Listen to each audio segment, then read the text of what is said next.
How you doing today, sir? Good. How are y'all?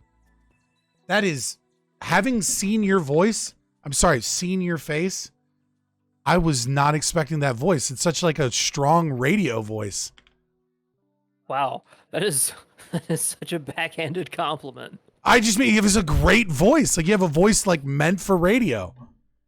I appreciate that. Actually, when I was in high school, when they had like career day, that's what I did is I went to the local rock station and was a DJ for an afternoon. And I'll never forget, they took me to like a business meeting with one of the local restaurant sponsors. And the DJ looked at me and said, "Hey, can I get you something to drink?" And I was like, "Yeah, sure. What?" And the owner of the establishment said, "Well, let's get him a beer." And they said, "Hey, this guy's 18. He's not allowed to drink." And I said, "Well, whatever's fine." And so they gave me a Mike's Hard Lemonade instead. That's my memory from my Wait, were career Mike's day in high Hard school. Lemonade out back then? How long has Mike's Hard Lemonade been out? A while. Am I getting old? Hold on, pause. I think you just gave me a crisis because I feel like I remember when that first came out as a child. And oh no, am I old? Chad, am I old? No. So this would have been my senior year, so it would have been like either 2001 or 2002. Oh my God. Oh my God. I'm old now. I'm old, chat. Oh goodness. Well, regardless, we have learned that oh my God. John Cochran, welcome. Sorry, I'm actually like having an existential crisis here about how old I am. Like it came out in '99. Yo, oh my God. Like I thought that was like 10 years ago. And now I'm realizing that was like 24 years ago. So that being said, why don't you introduce yourself? Let us know a little bit about who you are, just like in general, like, Yeah, let you kind of do your own little promo here before we get started. sure. I'm Johnny C. Cochran. I'm the Libertarian Party candidate for U.S. Congress, Alabama's 4th District. Grew up mostly in the Birmingham area, currently a resident of Tuscaloosa, Alabama. I have a very varied professional background. I've done a lot of what I would consider to be, if you ever seen that show with Mike Rowe, Dirty Jobs, I've done a lot of dirty jobs in my life. And also have some experience. You mentioned having a radio voice. I did pro wrestling for 2 years. So that was certainly an experience. And then also some wild stories from earning a little extra money on the side as an Uber and Lyft driver in Baltimore, Maryland. So I've done a little bit of everything. Yeah, I lived there for 9 years with my wife. Both my boys were born in Baltimore, but when the pandemic, quote unquote, started in 2020, we had always wanted to move somewhere closer to our family and somewhere more cost effective just to survive and live. And so at some point we said, we do want to move back closer to home. So, but I will say this, as dangerous as Baltimore is, it is a really neat place, besides the violence and the homicide records we get every year. It's a neat place. There's a lot of murders. A lot of murders, though. I will say this. If you have an Uber or a Lyft light in your car, it's kind of like having the flag of Switzerland on your vehicle. Yes. People know that you are trying to help people to get from A to B. And so there would be times where I would be driving through some really poor parts of town. And when I say poor, I don't just mean economically distressed. I'm talking about just litter everywhere and people walking around and probably high on something. But when I had that light on, I would have to drop people off or pick people up in that area. I was always treated with respect and kindness. And so I don't know if that makes me lucky, but I did want to say that the people of Baltimore, are just like everyone else. They're struggling. But yeah, interesting. No, experience. I actually had a similar experience doing like DoorDash delivering food, And, I would always drive armed, but, there are some neighborhoods in Richmond, Virginia that, you know, obviously Richmond's not as bad as Baltimore is currently. In the 90s, it was like murder per capita, but it's gotten a lot better. But there's still some neighborhoods that are like you would consider no-go zones, right? And having delivered food and stuff, you would get like suspicious looks coming in. And then the moment you hopped out of your car with a DoorDash bag, they're like, oh, that's the guy delivering food. Everything's fine. Like they know that they don't want like people to not be able to get their food delivered. And I've always said, like, it made me realize that like free enterprise and innovation and technology have made these places like they're no longer no-go zones because the market has connected us in such a way that like they're not the same isolated communities they were in the 90s, where it's like if you were there you would get these looks that like, are you here to buy crack? Because if not, we're going to fucking kill you. Like, what are you doing here? Your car's too nice and you're too white looking to be in this neighborhood. And now it's just like, no, like, oh, he's probably delivering food or whatever, or he's an Uber or something. And like, there's just a lot more peace and interconnectedness. And I think this is a small kind of favor that the market has given us in an unsurprised, in an unexpected way. Yeah.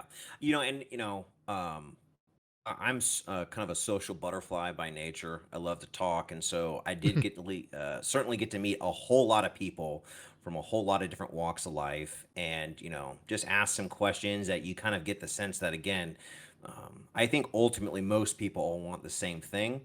And I will say this: I would basically do a Friday and Saturday night shift where I would start around the time that my oldest would go to bed, which at the time I think was maybe 7:30 or 8, and then I would run until 3 in the morning. And so I would do that Friday and Saturday night. I did that hustle for 2 years, and basically the money that I earned after paying off expenses, I was able to clear out both my wife and I's student loans. But had I known that they were just going to forgive everyone's student loans, then I could have just avoided all that, heartache of, Right. Working an extra 16 hours every weekend. This is why we need for 2 John years. C. Cochran in Congress, because unlike AOC, he's capable of paying off his student loans. Yeah. Well, again, I could have just kept paying the minimum, but hey, I want to get out from this debt, and you got to do it one way or the other. And so I experimented with Uber and Lyft, and I had a good experience. I tried to reapply when I got to Alabama, but to be honest, some of these large technology companies, they don't have the best of customer service, and it got so frustrating that I just said, you know what, I'm not gonna. So I put it off for now. Well, But this has been an interesting introduction into you, John C. Cochran. But as the fact that you are indeed a politician, we're going to do a little bit of the tropish interview, and just to start off a little bit. Not a politician. Technically you are, sir. Technically you are. I'll go with potential statesman. There you go. Okay. Well, one way or the other, we've got to get this out of the way a little bit and start, I think, maybe like back up a little bit. Like, you moved to Baltimore, but like, what's your story? You grew up in Alabama. Like give us a little bit of like who John C. Cochran is from a young age into adulthood, into your family, and kind of like give us that opportunity to hear you plug your kind of life story that brought you up to today. Yeah. So I was born in Arkansas. Oh, okay. And I was watching your stream last night with the folks talking about housing, and people kind of complaining that like, hey, you can't just move to where the best economic opportunity is all the time.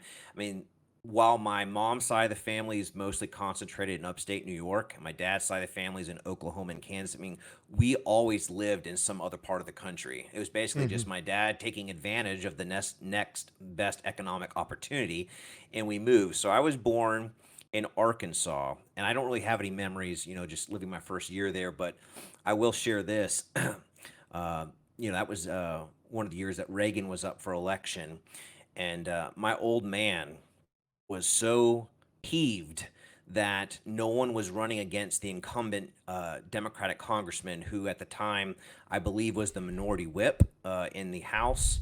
And so he just was so pissed that he didn't have a choice. And so he kind of waged a last minute write in campaign. And so he showed me some of those articles. So I guess maybe, I am a little bit of a chip off the old block there. But from Arkansas, we moved, and we moved a lot when I was young, and lived in northern New Jersey, East Pennsylvania, southern New Jersey. We moved to Chattanooga, Tennessee. And I remember when we moved to Chattanooga, my parents, as an adult now, will tell me when they moved to Chattanooga from New Jersey, they felt like they hit the lottery, because the cost of living went from maybe being able to take our family out to eat to a restaurant or order a pizza like once a month, to like really just, getting, more property, bigger house, not having to stress as much, to the financial hardships of living in that part of the country. So lived in Chattanooga for a hot second, and then moved to Birmingham at the end of second grade. So All before second grade? yeah. Oh Yeah, and man, that and you're and like that's why worse some than an army brat. Like you're yeah, just a Pan American here. yeah, and that's why some people, I guess, a lot of people say I don't have a Southern accent, and I would probably accept that. I do have the vernacular, I think, but grew up in Birmingham, um, went to college at the University of Alabama. Well, I guess I'll back up. I think one of the very first political moments in my life was, 9/11. 9/11 happened my senior year in high school. I remember them wheeling in the TV and watching it. And so certainly that left an impact. Mm. A lot of my classmates, or at least some of them, signed up to serve, Hmm. went overseas. Not all of them came back. I went to the University of Alabama, got a business degree, and from there, uh, did what I thought the American dream was, which is you want to go to work for a big corporation and spend the next 40 years there. I can tell with a straight face that I really think the American dream is if you can be self-employed, or if you can own your own small business. Um, Not to say I didn't learn a lot in some of those experiences working for those large corporations, but I think it's uh, I think it's much more liberating to kind of have your own destiny in your own hands. So, For sure. my first job out of school was with Centos Corporation. You might know them as the people that deliver your uniforms that have your name embroidered here on the patch for when you get your oil changed. Um, and I remember part of my 2-year management trainee program was getting up at like 4 in the morning, getting on a truck, delivering chicken smocks to the chicken plants in Montgomery, Alabama, delivering all the clean ones, and then picking up all the soiled ones that were covered with all sorts of unspeakable substances and horrors from if you've ever had the opportunity to go inside a giant chicken plant like that. So I haven't been in a um, giant chicken plant, but I have been in a dog food plant, and that okay, was rough. yeah. Yeah. So certainly, in retrospect, at the time, while I didn't necessarily appreciate it, I really do come to love, putting in a hard day's work, whatever that is. So delivered chicken smocks. I ran the second and third shift at the production plant. So, going into work at noon and coming home at, if I'm lucky, 10 p.m. Sometimes it would be working till, early a.m. hours. Uh, Mm. they have a division that cleans bathrooms. So I have like a special truck going to gas stations and bars and basically just power washing bathrooms. So again, not the most glamorous, but certainly, humbles yourself in a lot of ways. From there, I spent some time uh, in the medical waste business. Also, again, not super sexy or elegant. Spent some time working for the world's largest temporary utility provider, Agreco. So think like emergency generators, air conditioners. We did a lot of events and emergency work. So when Superstorm Sandy happened, I was working like 30 or 40 hours straight, no sleep, just trying to do everything we can to turn the equipment over in Baltimore to get it up to where people needed it, but affected by those natural disasters. So, my background's a mixture of operations, Six Sigma projects, sales, customer service, all that kind of stuff. But yeah, spent 9 years in Baltimore and then moved back to Alabama towards the end of 2020. And that was with your family, correct? Yeah, with the family. Yeah. So hmm how'd the family fit into that odd job hopping around thing? Yeah, well, when I worked that first job in Cintas, um, again, was in Montgomery, the capital city of Alabama. Probably not the most happening place if you're a single young man. And so, again, I tried to formulate a plan like, well, how do I take control of my destiny? So after my 2 years, I engineered a transfer over to Atlanta, which, much bigger population, and able to go on a variety of dates and meet a lot of different people. Ultimately, one of those dates was my wife, and we got married there in Atlanta, and then she came up with me to Baltimore. So have two kids, a 6.5 and a 2-year-old, and they wear me out. But again, thanks to my professional wrestling training, I know how to handle them in a safe and professional manner. Well, Casimir would say that you're 2/10 of the way there. You only got 8 more. You got to pop out before you're good to go. I have 2 myself. We're catching up. You got to catch up. But so, oh, wow, that's an interesting little thing. You know what? Fuck it, I'm gonna dig into it. Where does wrestling fit into this? Yeah. So I, as many children of the 80s, I assume, just were mesmerized by Andre the Giant, Hulk Hogan, the Ultimate Warrior. And it was always something I wanted to do. And not necessarily say, hey, I'm going to be the next Hulk Hogan, but something that I wanted to do. When I was living in the Montgomery area, they didn't have a pro wrestling school. And so part of that desire to go to Atlanta was I knew there was a pro wrestling school.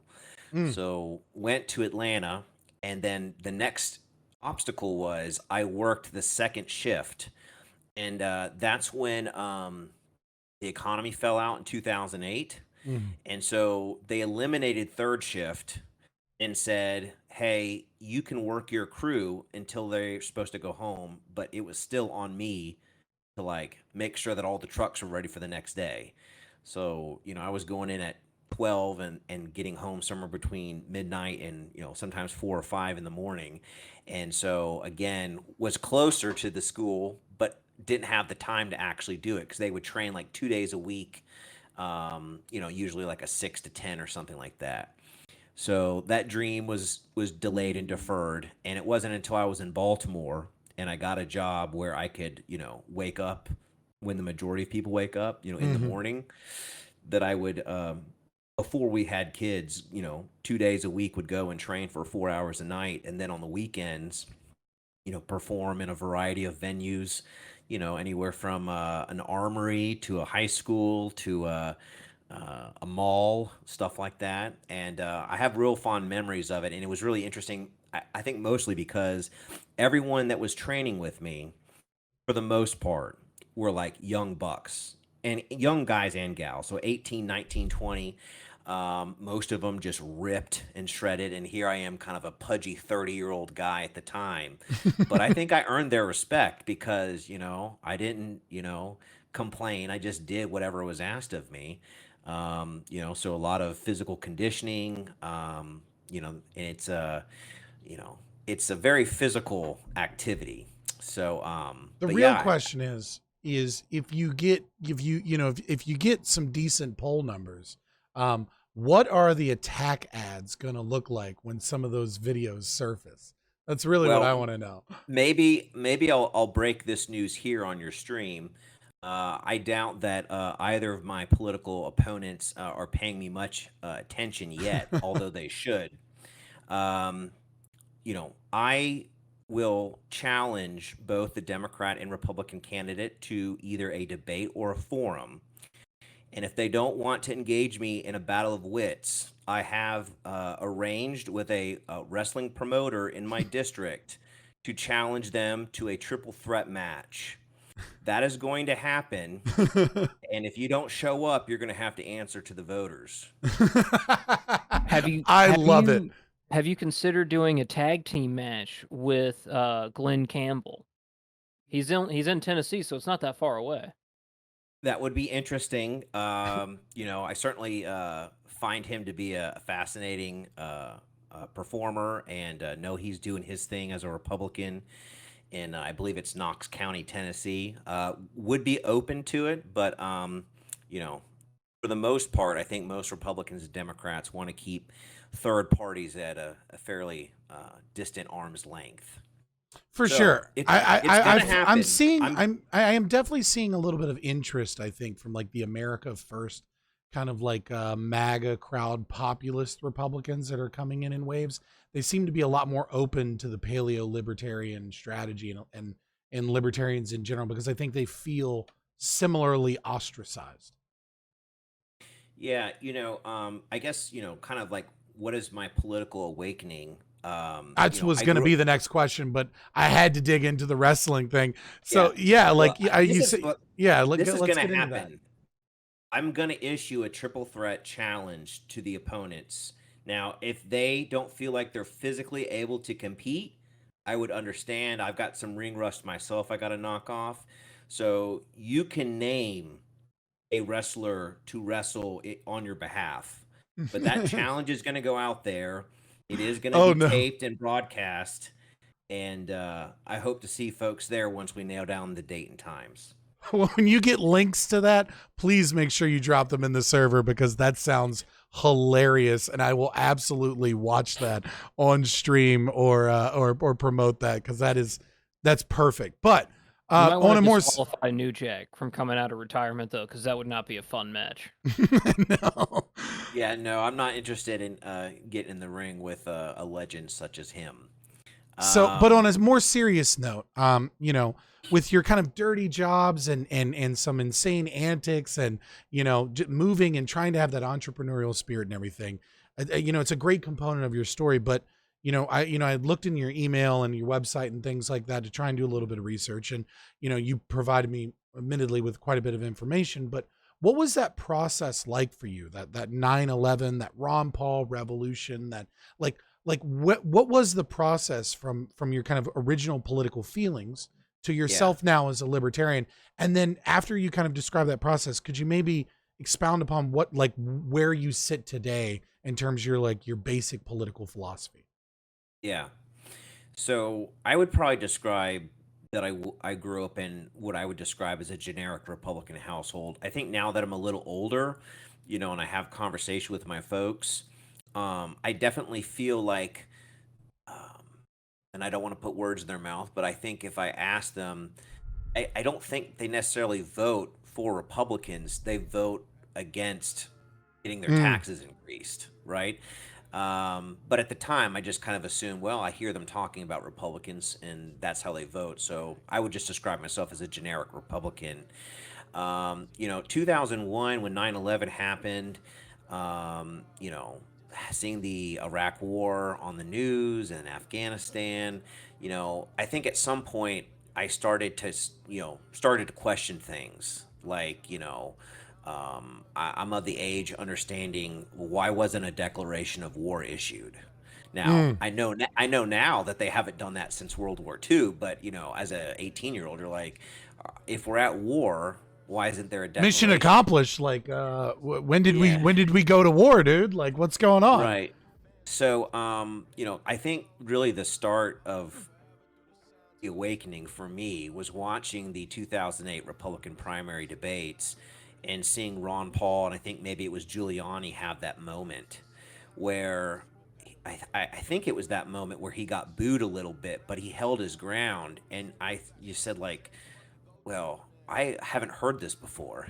Yeah, that So are you start, talking about that moment where, if I'm correct in like Ron Paul kind of history, there's a yeah, moment where they're asking like, why is this happening? And or it gets to the right, topic of why it's happening, and everyone is like, they hate us for our freedoms, like they're yeah, terrorists and stuff. And he's just basically like, because we've been bombing them, like yeah. people don't like being bombed, like Or they don't like their elected governments being overthrown via coups. yeah, right. And So he's talking about that too, and it's just like, and everyone's like, boo, and he's like, yeah, what do you mean? Like this is yeah. it's just the truth.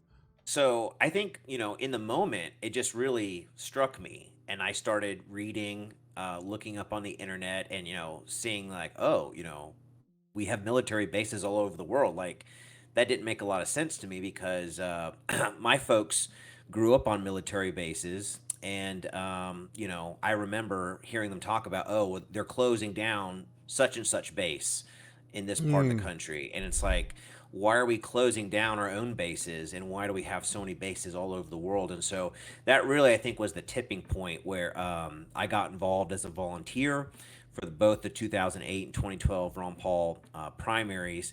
And I think the thing that started to eat away at me a little bit was the more I got involved in Republican politics and went to like county meetings and young Republicans and stuff like that, um, that every time I would go there, I definitely felt like I was dealing with like the upper crust of society.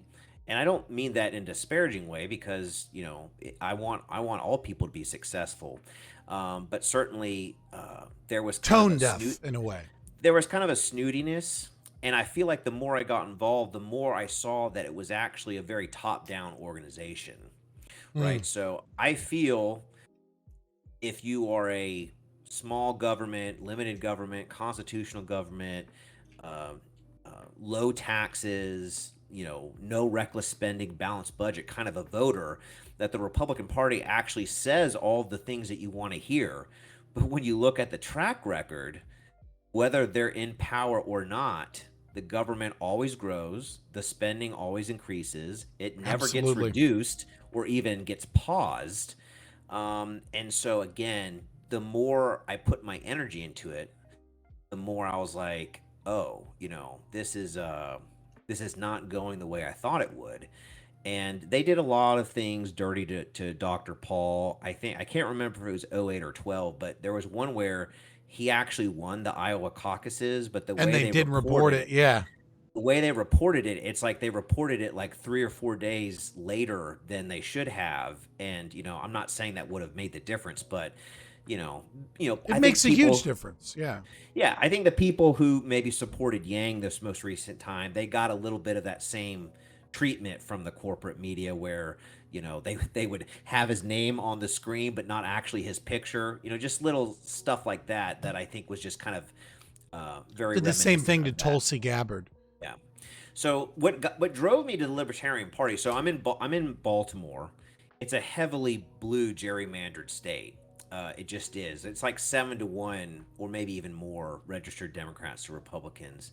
But I still felt like, well, I want to vote for the most libertarian person in the Republican Party. At the time, I was like that, and so I kind of watched this whole Donald J. Trump thing happen. And I think, if I'm reflecting, whether you love him, you hate him, or you have a very much more nuanced opinion of him like I do, I thought if there was anyone who could bring the GOP establishment to heel, it was this eccentric, brash billionaire, this giant ball of orange energy, right? Right. And the truth is, the They establishment brought him to tried, heel. yes, they hindered him. And so I thought, well, here I am, just a regular guy in my little community, trying to have things swing more on the pendulum towards the freedom side.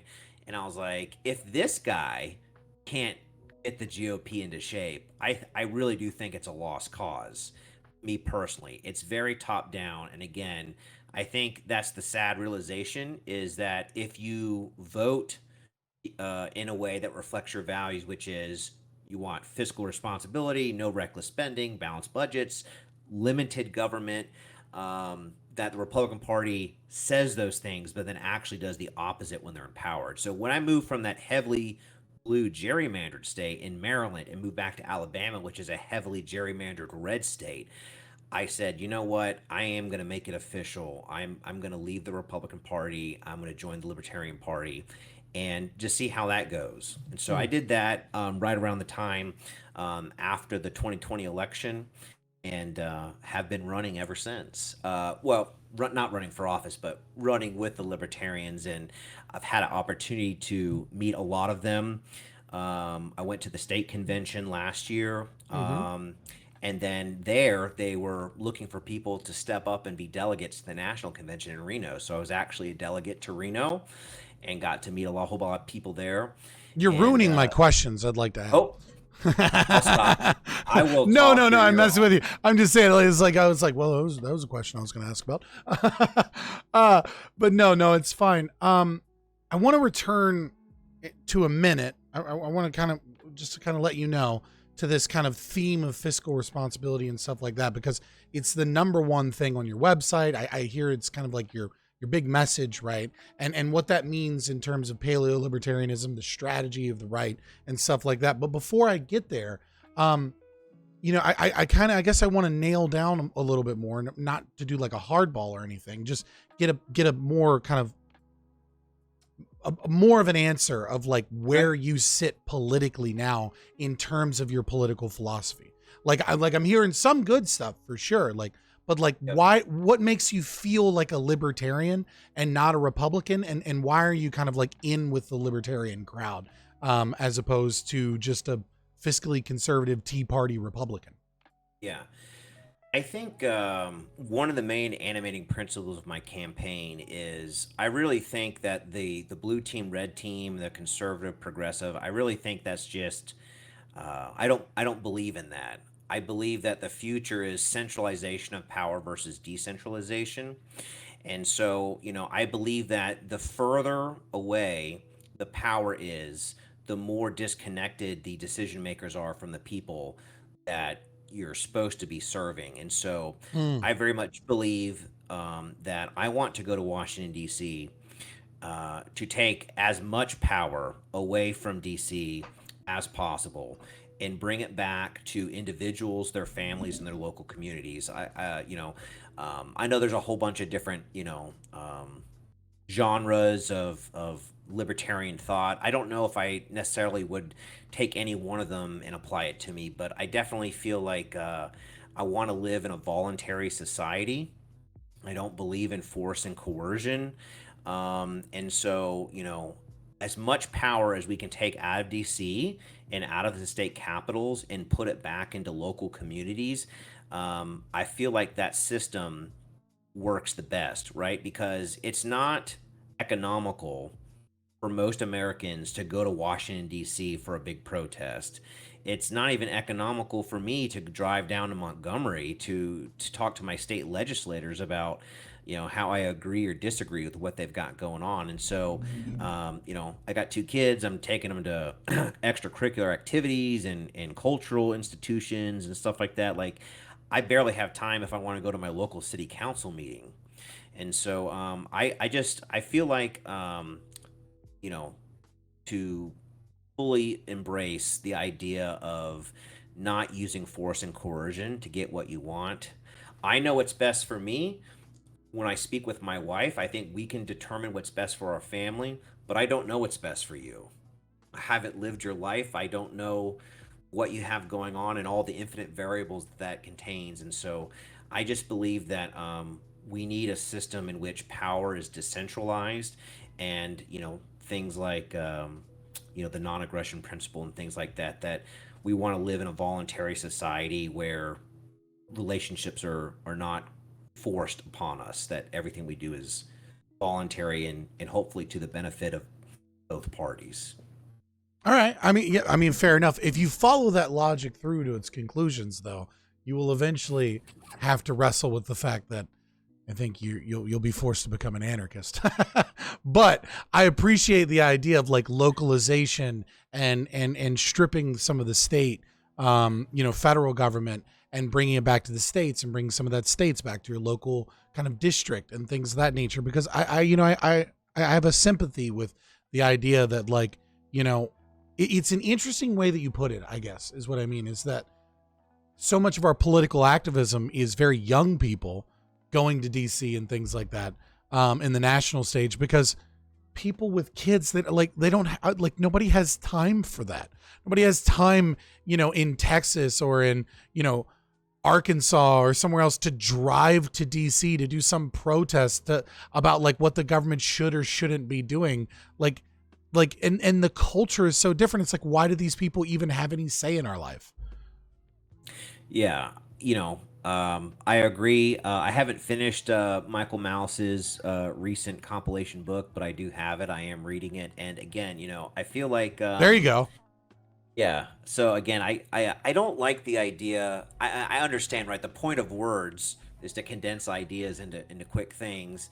I'm much bigger fan of long form conversation, long form podcast, because I could just very easily say, oh, I'm an anarchist or something like that, or I'm a minarchist, and I don't think regular people, they're going to pick up on what that means. And so I think what my strengths are as a candidate is to really just try to take how I think about being a libertarian and try to distill that in a way that again, people that maybe all they do is they vote once every 4 years or once every 2 years, and they don't really pay to the circus that is the mainstream corporate news, that they can get behind. And I have been really encouraged.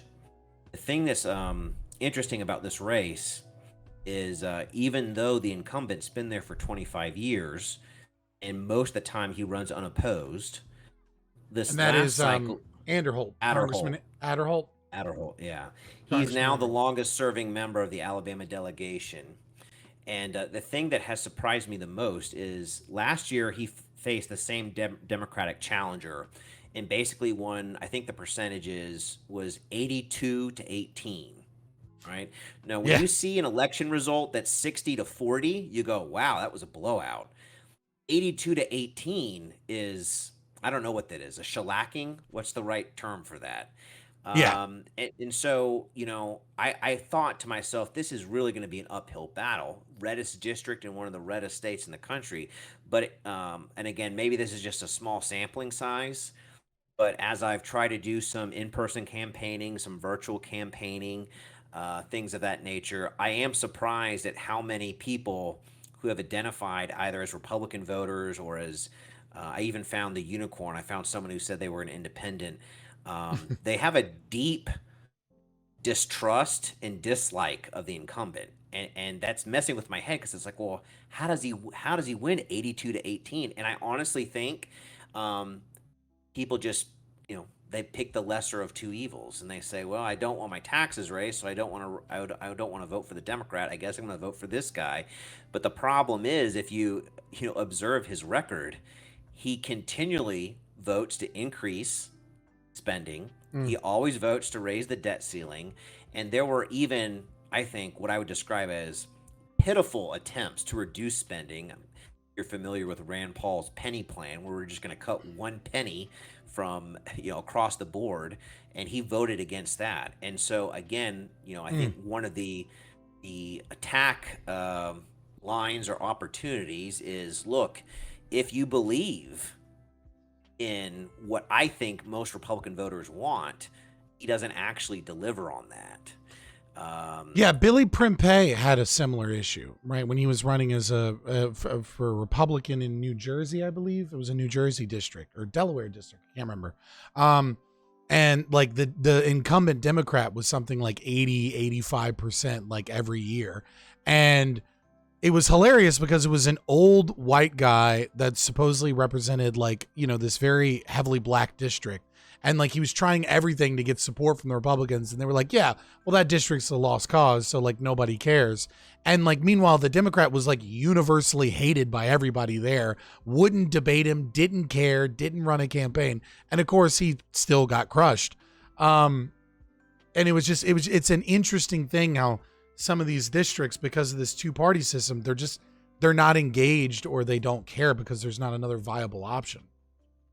Yeah, yeah, and I think the campaign is going to unfold in an interesting way. I am very pleased with my initial interactions with voters.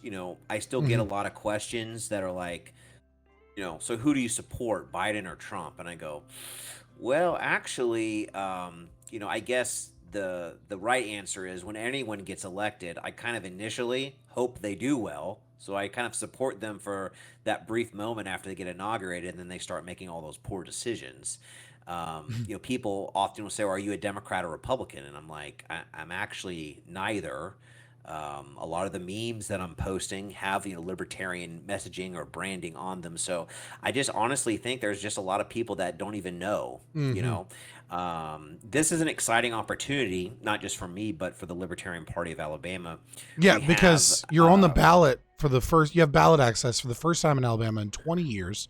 And you have 60 plus candidates that have ballot access in Alabama. Yeah. That's insane. I mean, and if anybody it's doesn't really- know, the ballot access measures were mostly to stop communists. And the two-party system has kept it up ever since because they just love the idea of making it incredibly difficult to get on the ballot. How did that happen? And is that just Mises Caucus is doing, or is this a revitalization, or is it just dissatisfaction? Like, how did that happen? And like, what does that mean for you guys in Alabama? Yeah. I don't know if I can give you the whole story, because the truth is a lot of that work was probably done prior to me coming into the Libertarian Party.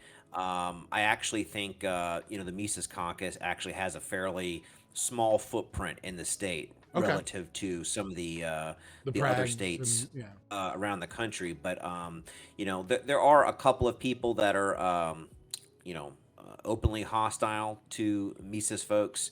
But for the most part, most people just want to beat the state back, and I'm on board with that. And so let's find out where we agree, and let's go do it. I think that the most exciting thing is, I think we had to collect.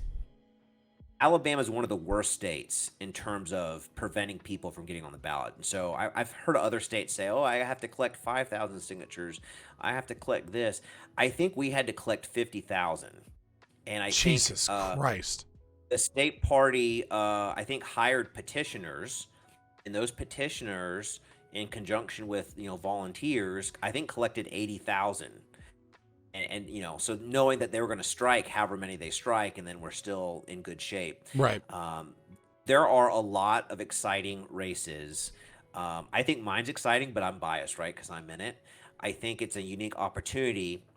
The Republican establishment always tells the patchwork of Democratic constituencies, like, hey, what has the Democratic Party ever done for you?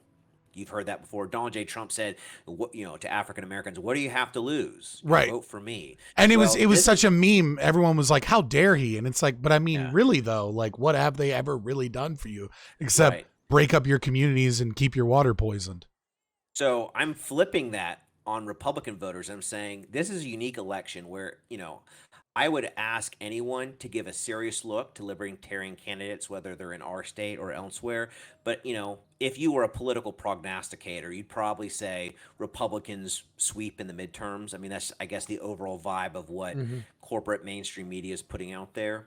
This is a chance for the voters of Alabama's 4th District to tell Mitch McConnell and Kevin McCarthy and all those other, establishment Republicans in D.C. that you can't take our vote for granted. And you have an incumbent congressman of 25 years in which I would say most people, regardless of political party, believe in term limits. He's been there for 25 years. He always votes to increase spending. He always votes to increase the debt ceiling. He votes against spending. And then I'm having people that I've never met reach out to me via, social media and telling me, well, this is what he did.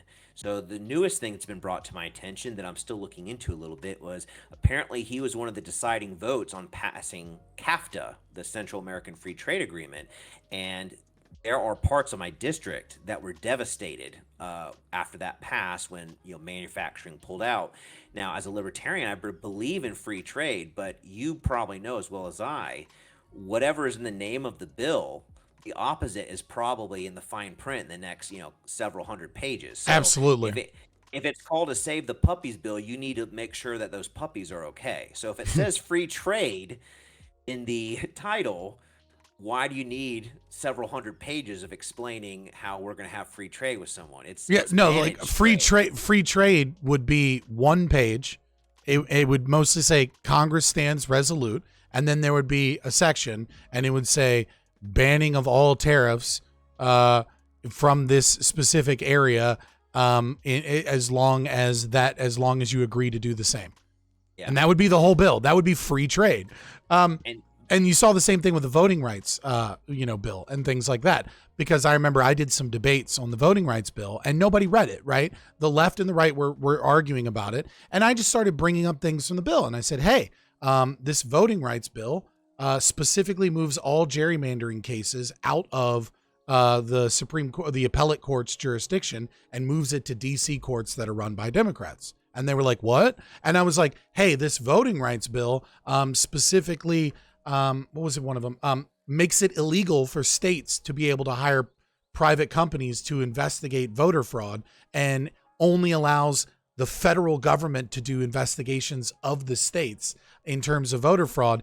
And the agency that has done that has actually settled out of court for firing people for finding out that they were Republican. It was like, this isn't a voters' rights bill. And then they were like, they were debating it and they were like, yeah, but voter ID laws. And they just like kept going on about voter ID. And I was just like, you always know that if there's a giant bill with a name attached to it, it's going to be the exact opposite once you start looking into the nitty gritty of the bill. But they know that the American public doesn't have the time to do that. And to be honest, apparently neither do the Congress people, because they don't actually have time to read the bill. So. As Nancy Pelosi said of the ACA, we have to pass it to know what's in it. Yeah. A culture of headline readers. So I want to transition this conversation a little bit, because you're in a unique position as someone in a deep red district, to talk a little bit more about how you feel about the paleo libertarian strategy, and what like your actual realistic goals are. And maybe I can frame this question a little bit, right? In saying that, like, what I'm noticing is I'm noticing the language of conservatives change, because conservatives seem to be having their own kind of revolution. Whereas before it seemed that they were very deeply based in up until the 90s in, religious values and, kind of pre-religious values and maintaining those values and using the state to do them. And now I'm seeing even people like Steven Crowder or other people, they use language like the state, right? Something that was foreign 5 to 10 years ago. And I'm seeing New Hampshire, where they don't have any libertarians in their state Congress. And yet the Republican Party is being forced to do very much like you said, not be able to take libertarian votes for granted. And so their legislation is becoming very paleo libertarian, despite the Republican Party still kind of having control there. And so I guess I'm asking, like, how do you feel about that strategy? Is that kind of what you're going for, is to push the ideology of Alabama voters to force Republicans to become more libertarian? Or are you legitimately trying to have a third position here that you think can win? And like, what's your short-term and long-term goals in terms of that? Yeah. I would say that I am not in this to get the Republicans of Alabama to move in a liberty direction. Mm-hmm. There might be some that do that as a result of our activities. I believe that the two-party system is broken. I believe they are two sides of the same coin. In a lot of ways, everything you see on TV is performative theater. It's scripted to a certain degree. I've been to enough of these events where I've met, people in DC. When I lived in Baltimore, I'd go to like these candidate training things that maybe like Young Americans for Liberty might put on or something like that. And I've talked to enough people where they basically confirm, you know, at the swankiest places in DC, the Democrat will go up to the Republican and say, I saw how you got me on Fox News today. That was pretty good. And they're all chummy. Yeah. But if you were to watch They eat on dinner TV, together. yeah, it's so fake. It's so scripted. And again, I believe that, and again, I'm not saying I agreed with everything Donald Trump did, but if he could not bring the GOP to heel, I don't think anyone can. Mm. So it's time for a new option. I'm tired of the two old parties. And, I think I would agree with your assessment that, in the 90s, Republicans were very much about wanting to inflict their values on others, whether they wanted it or not. Mm. And I Think think of the children. yeah, and I think somewhere along the line it flipped because now it's like the woke left wants to inflict their values on Mm-hmm. everyone. And again, I think the libertarian default is as long as I'm not harming you or your property, you should let me be. And I'm going to live my best life. You live your best life, and let's voluntarily exchange goods and services. Let's be friends. Let's have a cookout if you want. That's great. But I am not in this to move Adderholt to the libertarian side of the equation. Fair enough.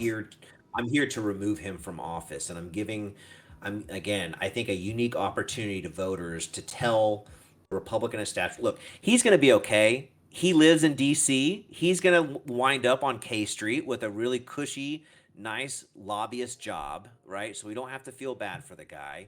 Um, but it's a time to tell McConnell and McCarthy that if you believe in limited government or small government or almost no government and lower taxes and we need to get spending under control and balance budgets, this is a unique opportunity to create that shockwave.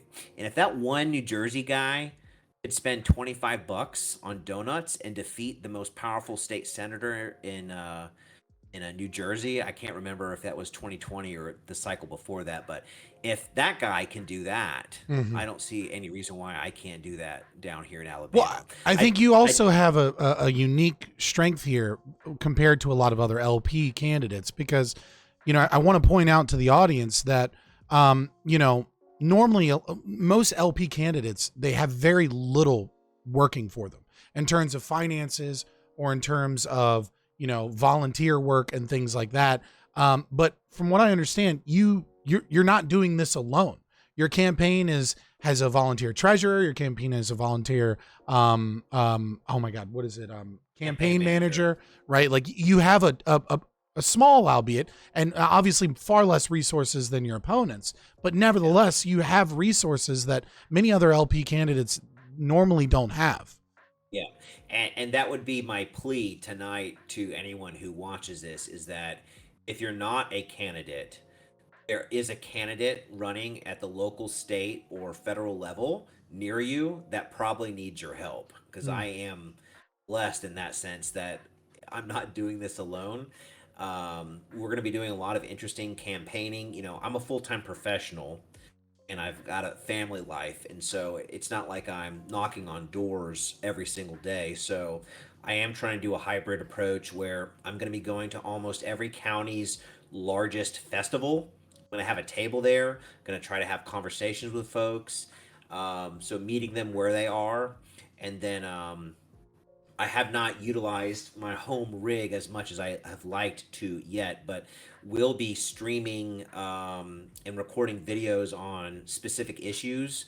And the idea is, again, if you can stream or binge your favorite television show or podcast, certainly if I can raise awareness of my campaign, that voters can on their own not just go to the website, but if they want to hear me talk for a minute on this topic or a minute on that topic, they can kind of hop around. I wanted to say this before, because again, I don't know what all other ground you wanted to cover. Because again, I do think that my race is exciting. There are a lot of races in the state of Alabama in which it is a two-way race between a Republican and a libertarian. And those races are the ones I'm equally excited about because, again, the state You has can't been very spoil. You can't spoil. Like there's always this argument that like the libertarian, especially like a Mises caucus or a paleo libertarian or a minarchist of some kind, is going to like pull votes away from the Republican and thus make the Democrat win. And this scares the hell out of a lot of like right wingers or people, constitutional conservative is like, look, dude, I like you more than the Republican, but if you're gonna make the Democrat win, there's no way in hell I'm voting for you. That's not a possibility in a two-way race between a libertarian and a Republican. It's actually quite sinister what the Republican Party has done. If you look at our map, how it's gerrymandered, essentially, they took Birmingham, which is a heavily African American population, and they carved it in a way that also encompasses a part of the state that's referred to as the Black Belt, which also has a high African American population. So basically, they said, well, we're going to give y'all one of the 7 Republican seats, and we'll carve it up in such a way that all the other 6 ones are safe Republican seats. Mm-hmm.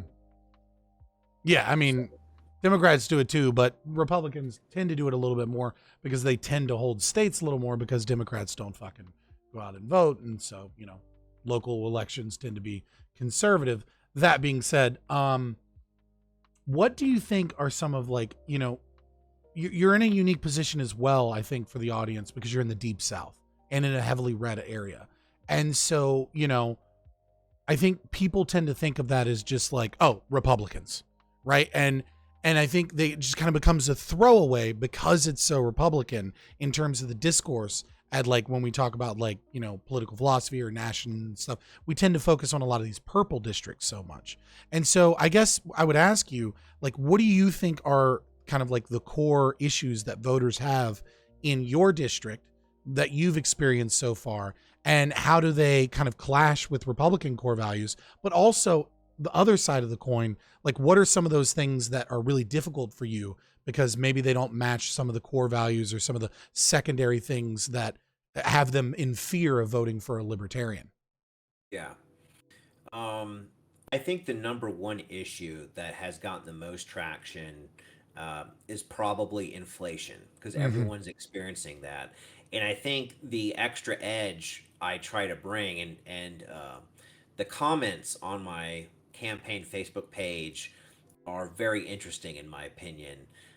You have a lot of people who come in and they'll say, "Yeah, Biden's running this thing into the ground," and someone else will say, "Yeah, the Democrats spend everything." And I'm trying to, in a very polite way, say, "Hey, I agree. The Biden administration's a hot mess, but if we look at the data, both the parties have contributed to this in conjunction with the poisonous policies of the Federal Reserve."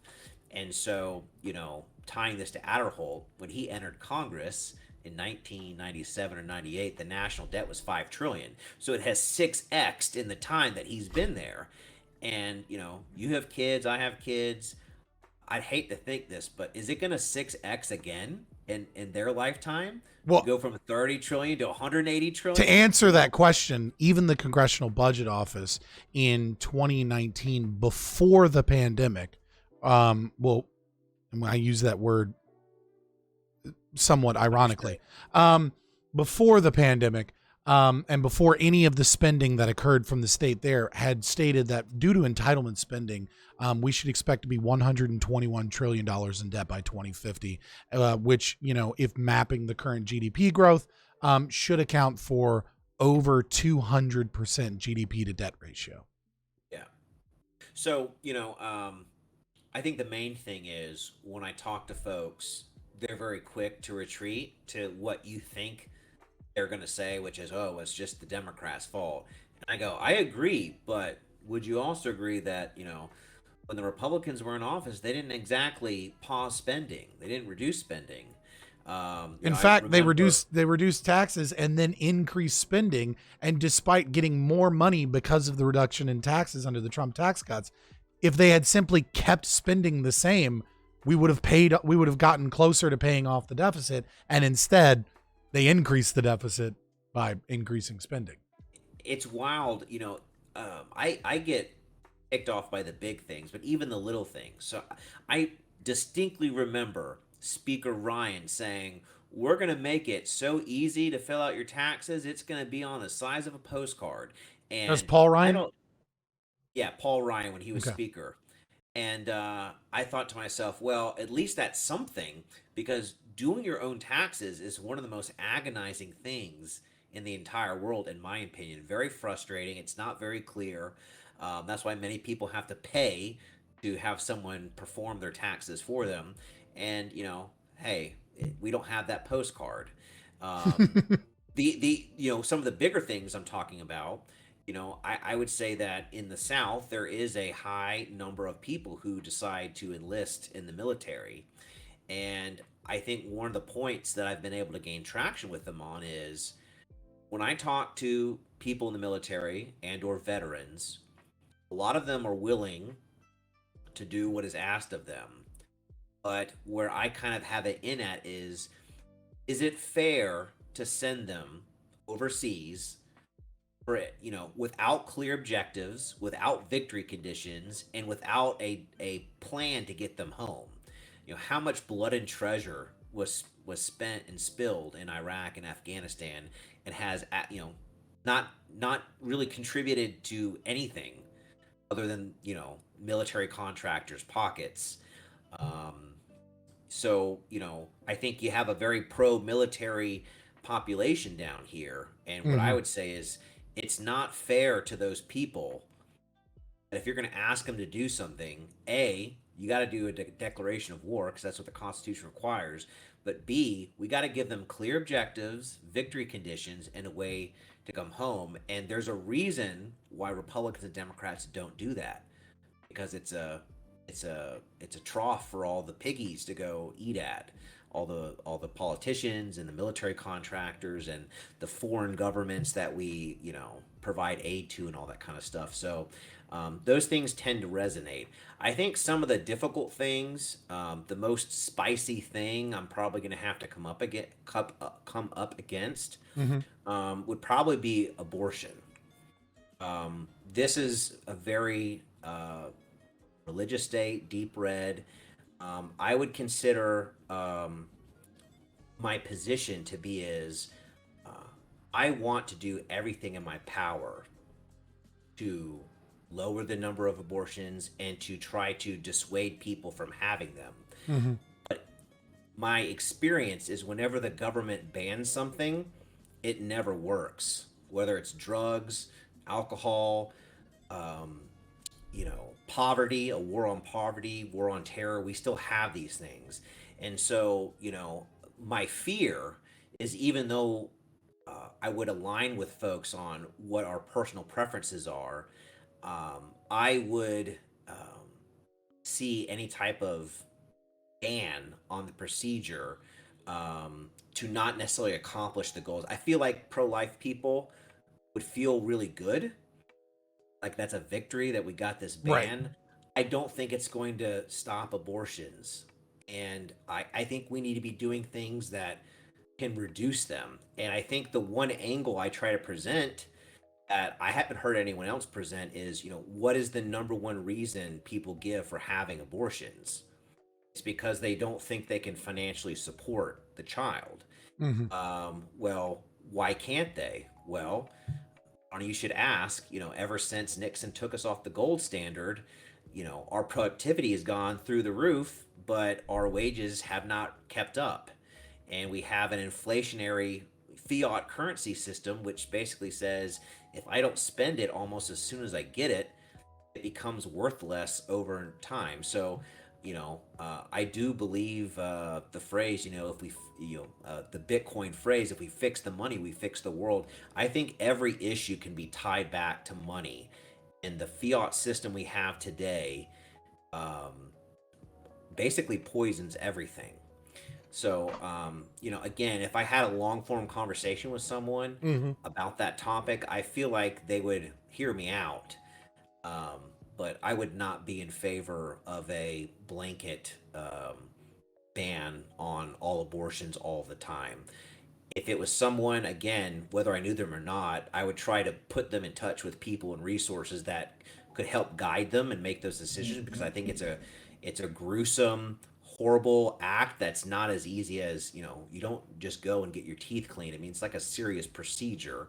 And you know I don't know how long each of us are on this earth, but if that was that one person's chance to have a child, and that action happens and they're not able to have any more, I think there's a lot of regret. And I I've read enough stories of people or seen interviews of people who were products of horrific acts such as rape, and it's kind of like, does that person not deserve to live because they're here now and they've had this life? And who am I to say no, that life should have been snuffed out and denied? Mm. Yeah, I mean, I'm an evictionist personally, which is, I think even more probably even more difficult for a political candidate to take that position, because now you have to describe the entire philosophy behind what is evictionism, right? Okay. You know what I mean? But I mean, that's my position. But one of the things that not that I'm trying to tell you what to do, but I think one of the things that I think probably would work, is really hitting hard the government regulation of adoption and how incredibly expensive it is to adopt. And how, you can it can cost you $5,000 minimum to adopt a child that you've been taking care of for years in foster care. And this is nothing but a check to the government that limits the ability of people to adopt children. And furthermore, and even worse, it can cost in some states, you'd have to look in Alabama, of course, up anywhere from $20,000 to $40,000 because of all of the red tape and regulations in order to adopt. And it's like, this is the government subsidizing abortion. Yeah, no, I would agree with reducing the regulations to be able to encourage more adoption. And again, I would say that, one of the things I criticize the two old parties for is they don't really offer a vision, right? The theme of every election, so like Romney's election was like, hey, I'm not Obama. And it's like, well, that's not very inspiring. What is the vision? The two old parties have none. And so, we used to live in a country where a blue collar income could support a spouse and a couple of kids. That's not true anymore.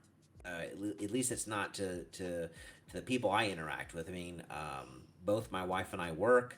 I think that's a lot like that for a lot of people, depending on what part of the country you're in.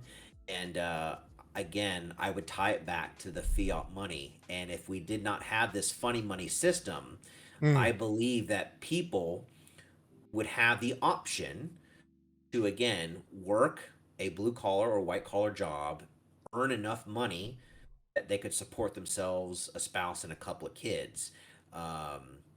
There's a website, if you like charts like Ross Perot does. WTF happened in 1971. None of my audience remembers fucking Ross Perot. All right, this is Twitch, okay? These young cats don't remember. I don't even remember Ross Perot hardly. Well, Ross Perot was the third party candidate Yeah.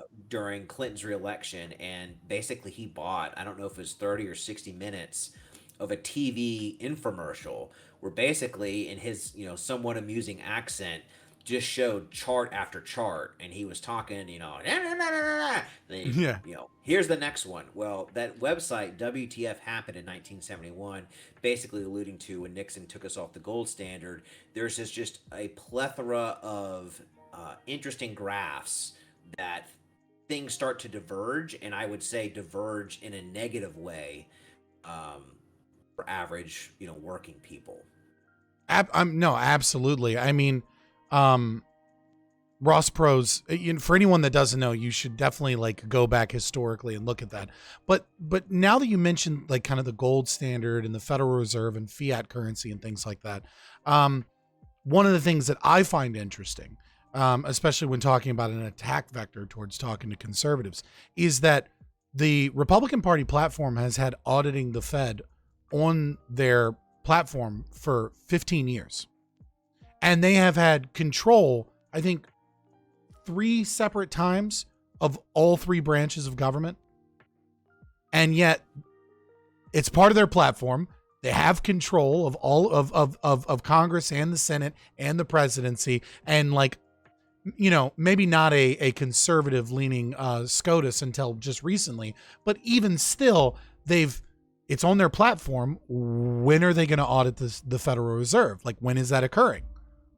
It's the perfect con, because when they're not in power, they bring up all these things that, you know, I would say a certain subset of the population wants. Mm-hmm. And then when they're in power, just none of it ever happens. And then Yeah. when they get thrown out of power, they say, hey, we're going to do all these things we keep telling you. And then they never do it. So, you know, I would say, again, that's what, you know, led me to finally make the decision that, you know, the GOP is not the vehicle to advance freedom and liberty in this country. It's you know, every election cycle, this is the most important election of our lifetimes.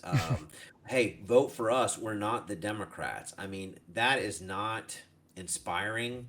And you know, they're always on defense. That really bothers me. That the Republican Party always is on defense. That quote that's been popularized where conservatism is just progressivism driving the speed limit. I mean, I really feel like it's true. And Well, yeah, I mean, what is his the National Review, William F. Buckley, in its mission statement says that, you know, conservatives, right, are the only people yelling stop.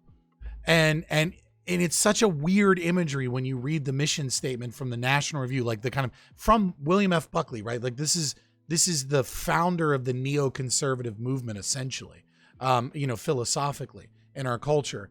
And he states that conservatism is just sitting on the sidelines going, hey, stop.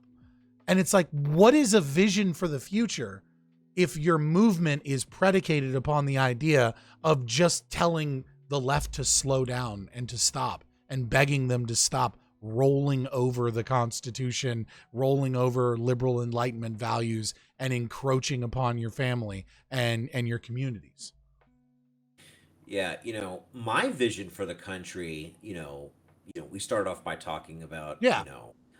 I want to live in a country where, again, one income could support a spouse and a couple of kids. I want to live in a country where if you want to make art, if you want to make heavy machinery, if you want to make life-saving medicines, if you want to code software, that America needs to be the place to make that happen. And we need economic and policies that are going to help facilitate that. I think there's no reason why we couldn't have some decoupling from China, where a lot of our manufacturing is outsourced from. And again, I'm not saying, hey, we can bring all the jobs back, but I think we can turn America into a maker space. There are a lot of schools and colleges that are building these maker spaces and allowing young people to dabble with creating robots and AI and things of that nature. And I really think that you know the way it's going, it's basically the nation is in a managed decline. And it's really, the Titanic starting to sink, and the establishment Republicans and Democrats are stealing all the fine china. All the rest of us are just kind of milling about. And one of the criticisms I receive over and over again is things like, well, if I vote for a libertarian, I'm stealing it away from a Republican vote or something like that. And I don't accept that as a citizen. I just have to just watch the managed decline of my country. I'm not a lawyer, and to be honest, I don't even know if the best system is to have the Congress, even though it is a legislature, a bunch of lawyers. Lawyers are trained to be adversarial. I think we need engineers. I think we need entrepreneurs. I think we need people who can develop systems. That the system is what we need for economic growth, as opposed to, again, the blue team trying to oppose its will on everyone else, or the red team trying to impose its will on everyone else. Absolutely. Yeah, I I mean, think I think that that's one of the problems with the 16th Amendment. I can never remember if it's the 16th or the 17th. The one that made senators elected. 17th. 17th. Okay. Um, you know, it used to be that states would kind of have those elite individuals that would also represent their values. You know, they would elect and send those people, and they were unelected. And instead, the Senate has become another popular vote kind of mechanism, which unfortunately means that charismatic lawyers end up in Congress instead of doctors and engineers and things like that, that also represent the interests of the state as opposed to the interests of political donors and things of that nature. yeah. Um, I I tend to don't, agree with Frank Reynolds from It's Always Sunny. He has that quote that you have to be a real piece of you know what to get into politics. and Now, yet you're here. yet I'm here. Again, to be honest, I just want to be left alone. I want to spend time with my family, my friends, and my loved ones. And the government is continually intruding more and more on our lives. They're making it difficult to eke out a living, Mm.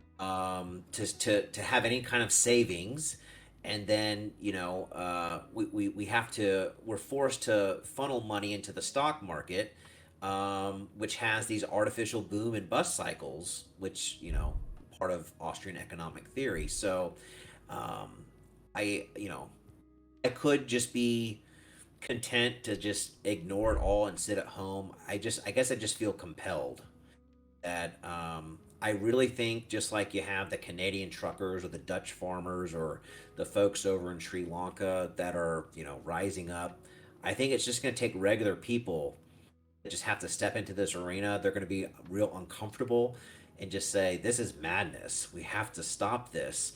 And, I feel like virtually every single person in the Senate and the House of Representatives needs to be replaced. And I don't know if that makes it better, but it certainly can't make it any worse. Mm.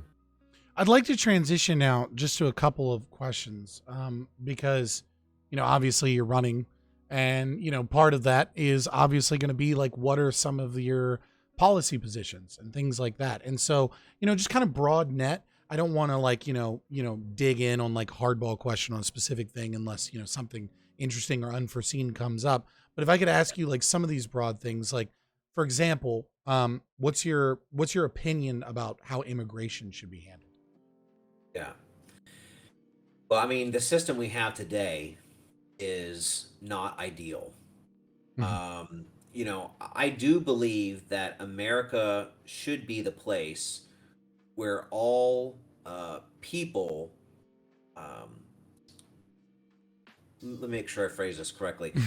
I want it, you always hear that terminology, the shining city on the hill. I mean, I want people who want to come here and work and be woven into the fabric of our society to do so. The problem is we basically have a narco state to the south of us, right? So what I would say is, part of that is we have to end the drug war. We have to legalize drugs in order to take away the income stream of the cartels. I envision an immigration policy in which I don't believe that we need a physical structure that goes all the way across the southern border. But do we need to have some sort of, combination of technology and border patrol, just again, so we know who's coming, who's going? Yeah. So A, kind of secure the border. B, I think we need to bring all people out of the shadows. I feel like there's a lot of people that live in fear. They don't want to be deported. I don't want to break up families. I don't want to deport people. If you're here peacefully, we just have to bring you out of the shadows, and we got to figure out some way to, again, get you in line to go through the proper legalization process. My campaign manager is an immigrant from Guatemala. And he would say, as someone who went through the process, that there's no reason why we can't invite these people that have to live in fear to again come out. Maybe there is some sort of some sort of repercussion and admission of breaking the law, but at the same time, if they're a part of our fabric of our country, I want them to be productive, happy people and live their best potential. So the second part is we got to get these people out of the shadows. And then the third part, and I don't necessarily know how all the details would work, but I do like Larry Sharp's idea that there would be some sort of reimagination of Ellis Island on the southern border. And really, what the idea would be is folks that want to come here, as opposed to just crossing the border and potentially utilizing resources wherever they wind up, is and again, I would prefer a private solution versus a governmental one, but think about a recruiting service, right? So Mm-hmm. there's an apple farm in Washington State. They post jobs. They need to hire 30 people. Through their local community, they only hire 10. They still need 20 more people. So, the recruiting firm gets, after, 60, 90 days says, hey, John's Apple Farm, Washington State needs 20 people to pick apples. This is what it pays. We're going to transport you up there. Who wants it? And again, they have to go through whatever kind of security or background check, and then the recruitment firm is responsible for getting those people to where the jobs are, so that we can match labor needs with labor, as opposed to particularly the border states that could get overwhelmed by large amounts of migrants. So that's kind of like, I guess, my three big thoughts is we have to have control. If we're if we're going to have a border, we need to probably have control of it. We need to know who's coming in. I think we need to cut off the cash to the cartels. You do that through legalization of drugs. I think that we have to get people out of the shadows and give them some sort of legal status to fully incorporate them into society. And then I think we need to have some sort of a program in which, as opposed to people just crossing the border and then they end up in some town and, you know, maybe there's not a job waiting for them, that wherever labor is needed, those entities try to hire locally. And if they can't find people, then they contact Ellis Island 2.0, and those folks get flown or bust or whatever from Ellis Island 2.0 to a job that's already lined up for them. It's a great answer. And it also means that of the policy prescriptions I wrote down here, we don't have to worry about drugs, but which was one of the ones I wrote down to ask you about. But let me play devil's advocate for just a moment, especially to someone that's in a very red district. And like, what do you say to people that say, hey, that all sounds well and good, and I like that, but when you don't want a border wall and you're going to give people a pathway to a green card or citizenship that have come here illegally, like, what do you say to the people that say that this will work as an incentive structure to have people try and break into the country in larger numbers and be more of a resource drain, both economically from welfare systems, but also from, you know, the communities that feel like they're being, invaded in a certain way, or, replaced in a certain way, all of those key dog whistles that you may or may not like. Like, what would you say to people that have those causes for concern? So, I think what I would say is, if I understand the nature of the question, it would just be something to the effect of, um, supply and demand. There are jobs that are needed to fulfill, and if the local community or county or state said, hey, we don't want to participate in Ellis Island 2.0, then it would be those citizens' rights to decide that for themselves. Mm-hmm. But if there's a small, I don't know, dairy farm in Vermont that needs 5 workers and they can't find anybody, and their community says, yeah, by all means, let's bring these people up. I mean, again, I don't see how bringing people who want to work to jobs where no one wants to work them is a drain on the economy. It would be, I would think, a net benefit. And, I think that most of the most of the bad actors in my opinion, um, is somewhat cartel or human trafficking related. And again, I am in favor of some sort of system at the border in which we're doing some background checks. We're trying to assess the security threat that these individuals hold. But um, immigration is a net positive. Birth rates are falling in the U.S. They're going to have to come from somewhere.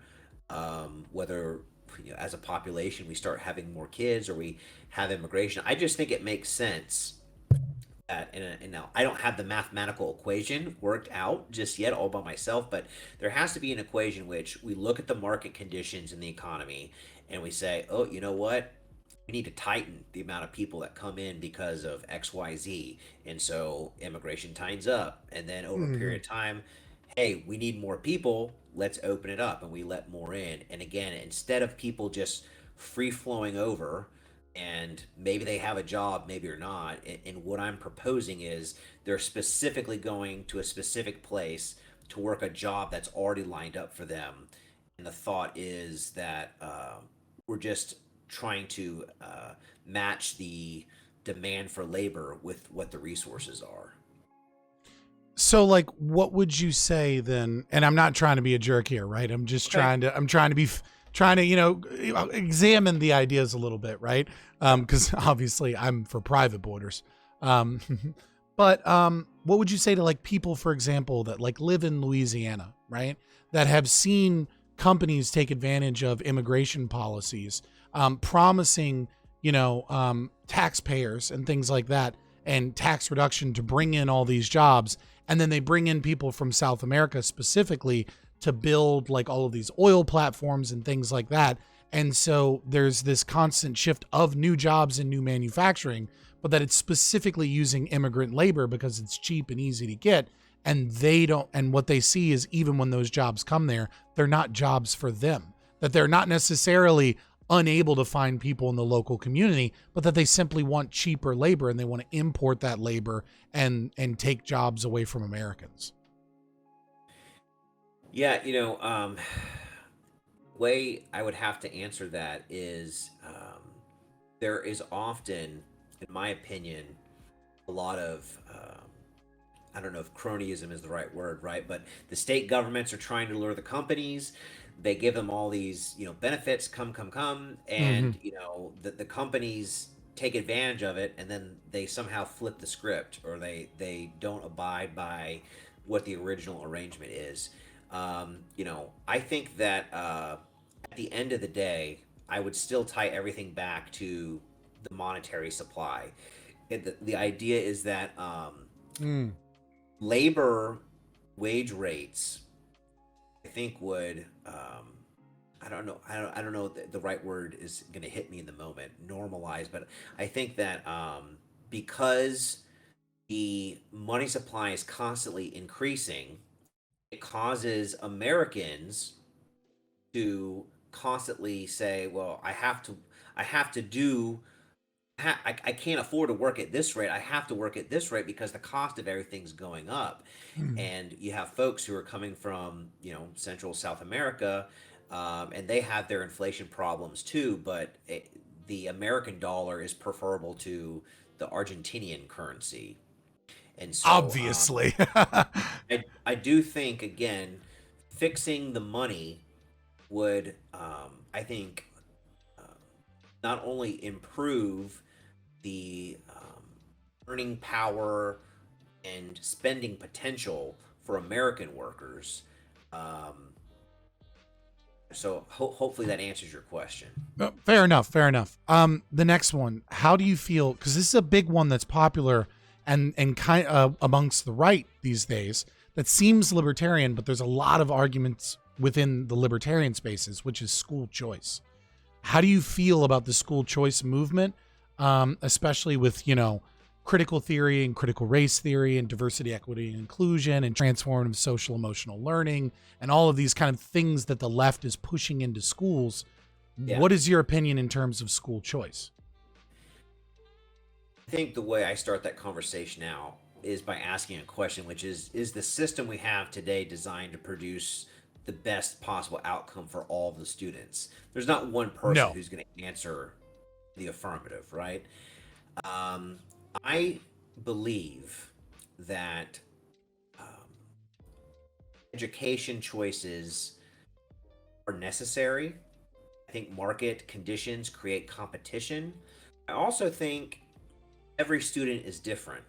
Mm. I don't believe the course curriculum we have today prepares people for college and or the real world.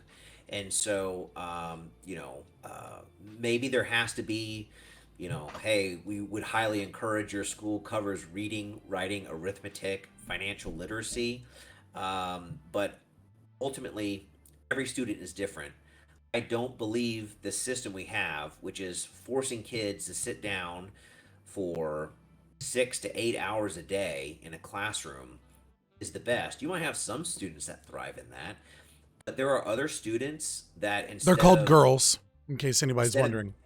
instead of giving them ADHD medication, is let them run for 3 or 4 hours. I want to say I can't. I'm not going to name the.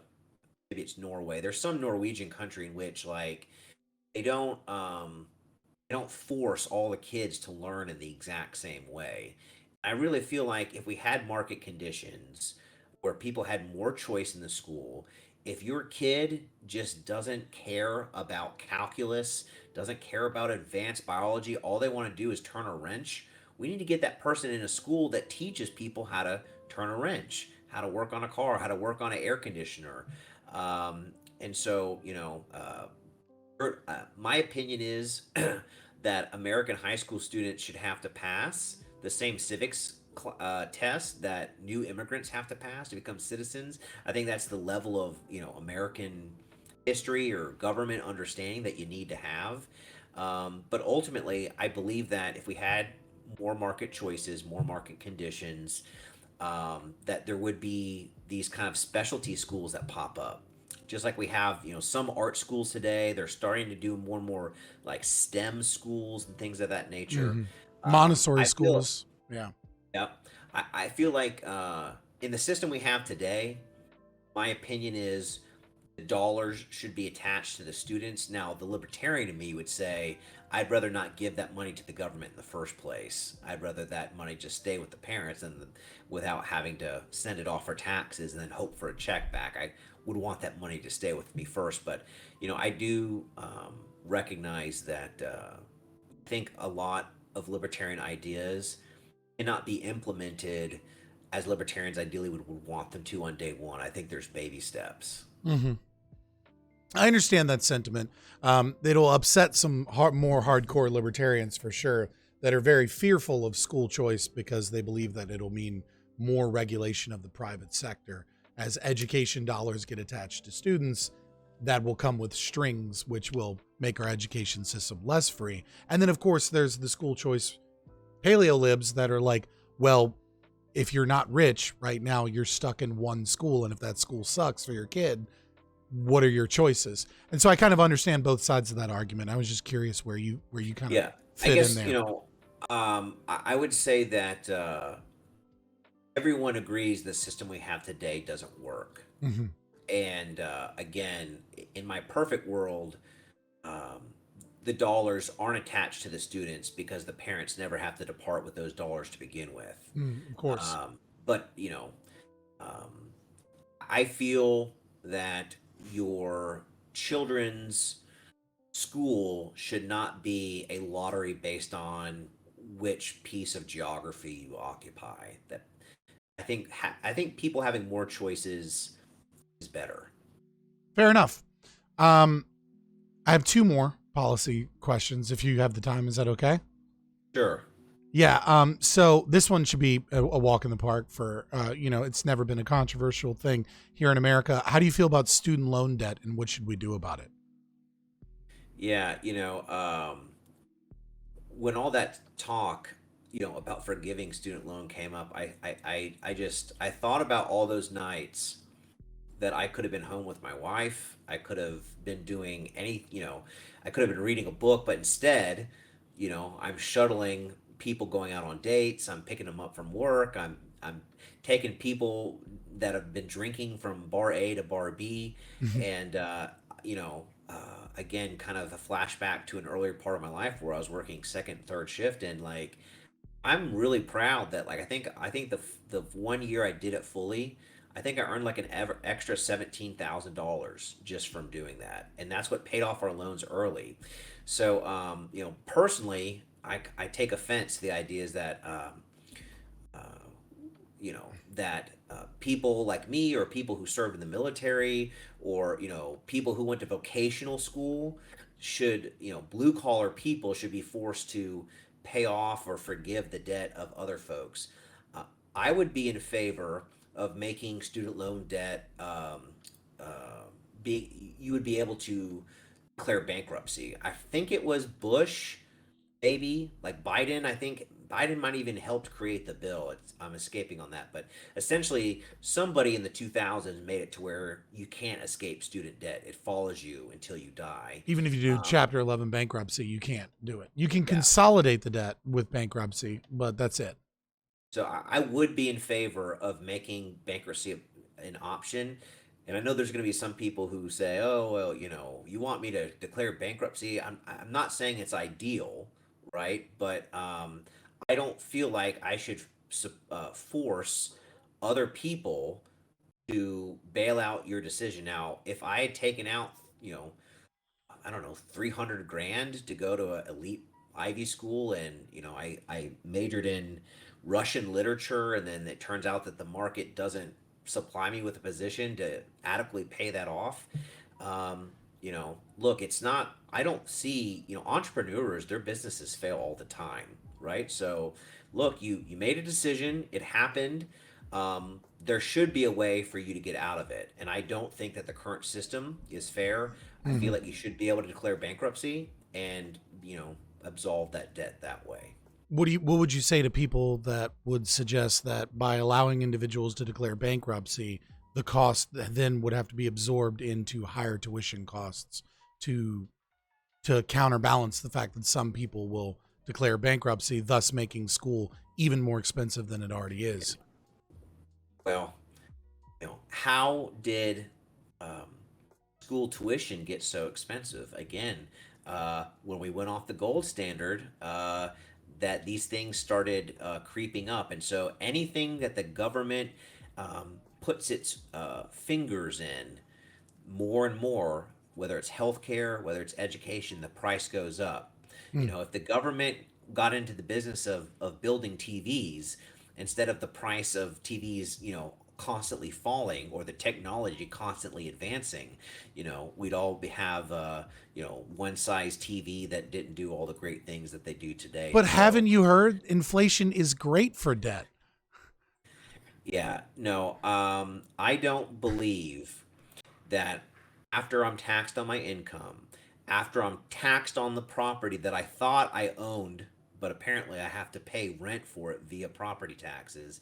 When I buy things, and one of the great issues that a lot of our candidates in the state of Alabama is running on is we are one of the only states left in the union that taxes groceries. So the Libertarians of Alabama are running to end the tax on groceries because everyone has to eat. And then as our property, whether it's a car or a home, appreciates in value, the property tax goes up along with the assessed value. So after all that taxing, what little money I have left, there's the stealth tax, which is inflation. And I don't know about y'all in your part of the country, but certainly, you know, and I'm just making a number up. If I spend $100 a week on groceries, it's now 150, 175, 200, and I'm not getting the fillet when I'm going to the grocery store. I'm looking for whatever's the cheapest per pound of produce and or meat. We eat a lot of flank steaks over here, boys, because we got to get our steak, but we're getting the cheapest steak available. Yeah. Absolutely. So last question, which is always a super easy question to talk about in our current political climate, but I think an important one is, and probably controversial for libertarians in red places. What is it what are some of your policy prescriptions in dealing with policing in America? That's a great question. I think there has been on the what I would describe as the right kind of an awakening about the police. I mean, I think the shooting in Uvalde, as more and more information comes out about that, people are just more and more appalled about how that situation played out. Um, if we are going to have a police force, um, it would be my policy prescription that A, we need to stop having them act as revenue collectors. So instead of setting up speed traps, I want them focused on the prevention of violent crimes, robberies, homicide, things of that nature. I think we have to legalize drugs. Now, I'm gonna be upfront and say I don't personally endorse using drugs, but I think there's a compelling case to say the system we have today uh, really favors the cartels. It's their business model because in Alabama, one of my two endorsements is from the Alabama Cannabis Coalition. If I fly to Denver, I can go to a dispensary and I can buy something and have no fear that I'm going to get arrested for possession. But if I do that in Alabama, it's a different deal. And Mm. so I think a lot of law enforcement is part of the drug war, and I would want to focus the police on prevention of violent crime and stop focusing on, well, the chief or the mayor said I had to write 50 speeding tickets this month, and so now I've got to set up a speed trap. In conjunction with that, I would also agree that I don't know if there's enough de-escalation training going on, and I don't know. I do like the idea I've heard on some other podcasts that people would benefit from training things like Brazilian jiu-jitsu. I don't think we need to be. I saw a video the other day. Did y'all see it where um, I think it was in St. Louis in like a convenience store or a gas station. The cop drew their weapon and accidentally shot the other cop instead of the person that they were, trying to, I don't know, apprehend. There's just so many of these, I don't know if it's poor training or again, it's a difficult job, and I just think that um, we have to again, what are our priorities, what are the objectives? My objective would be is to protect the rights of citizens and their property, not trying to do activities that generate tax revenue for the local city. Yeah, no, I mean, it's fairly, regular libertarian answer to that question. I really appreciate it. Yeah, that's all I had in terms of policy prescriptions, kind of give you a little bit of a moment to flesh out what it is you believe. But in terms of policing, one of the things that I advocate for in the interim, because obviously I'm an anarcho-capitalist, so I would get rid of them, completely and use private security and voluntary associations. But one of the things that we do not talk enough about, in my opinion, and this is someone coming that went to grad school for counseling and stuff, is that police officers are currently in a situation where they are working way too long.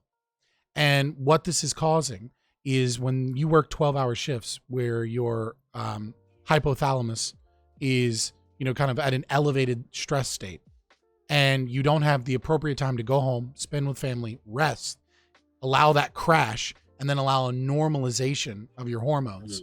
What happens over and over again is they're right back into the field. And what ends up happening is their amygdala swells, much like individuals with PTSD.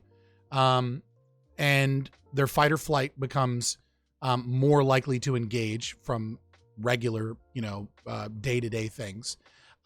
They begin to associate home life with the crash, which is the low elevated state, and the work and the job with the high elevated state. And so they end up almost getting addicted to the job, and very negative feelings of home. This is why we have higher rates of spousal abuse, higher rates of suicide, higher rates of, all kinds of mental disorders, and things of that nature. And what ends up occurring is they go to cop bars, they end up hanging out with cops, they end up taking extra shifts. And I think what is occurring is slowly but surely police officers that don't go into becoming a detective or go into, federal departments and things like that, beat cops that stay beat cops for long periods of time. They end up being the job ends up making them, for lack of a better term, psychos.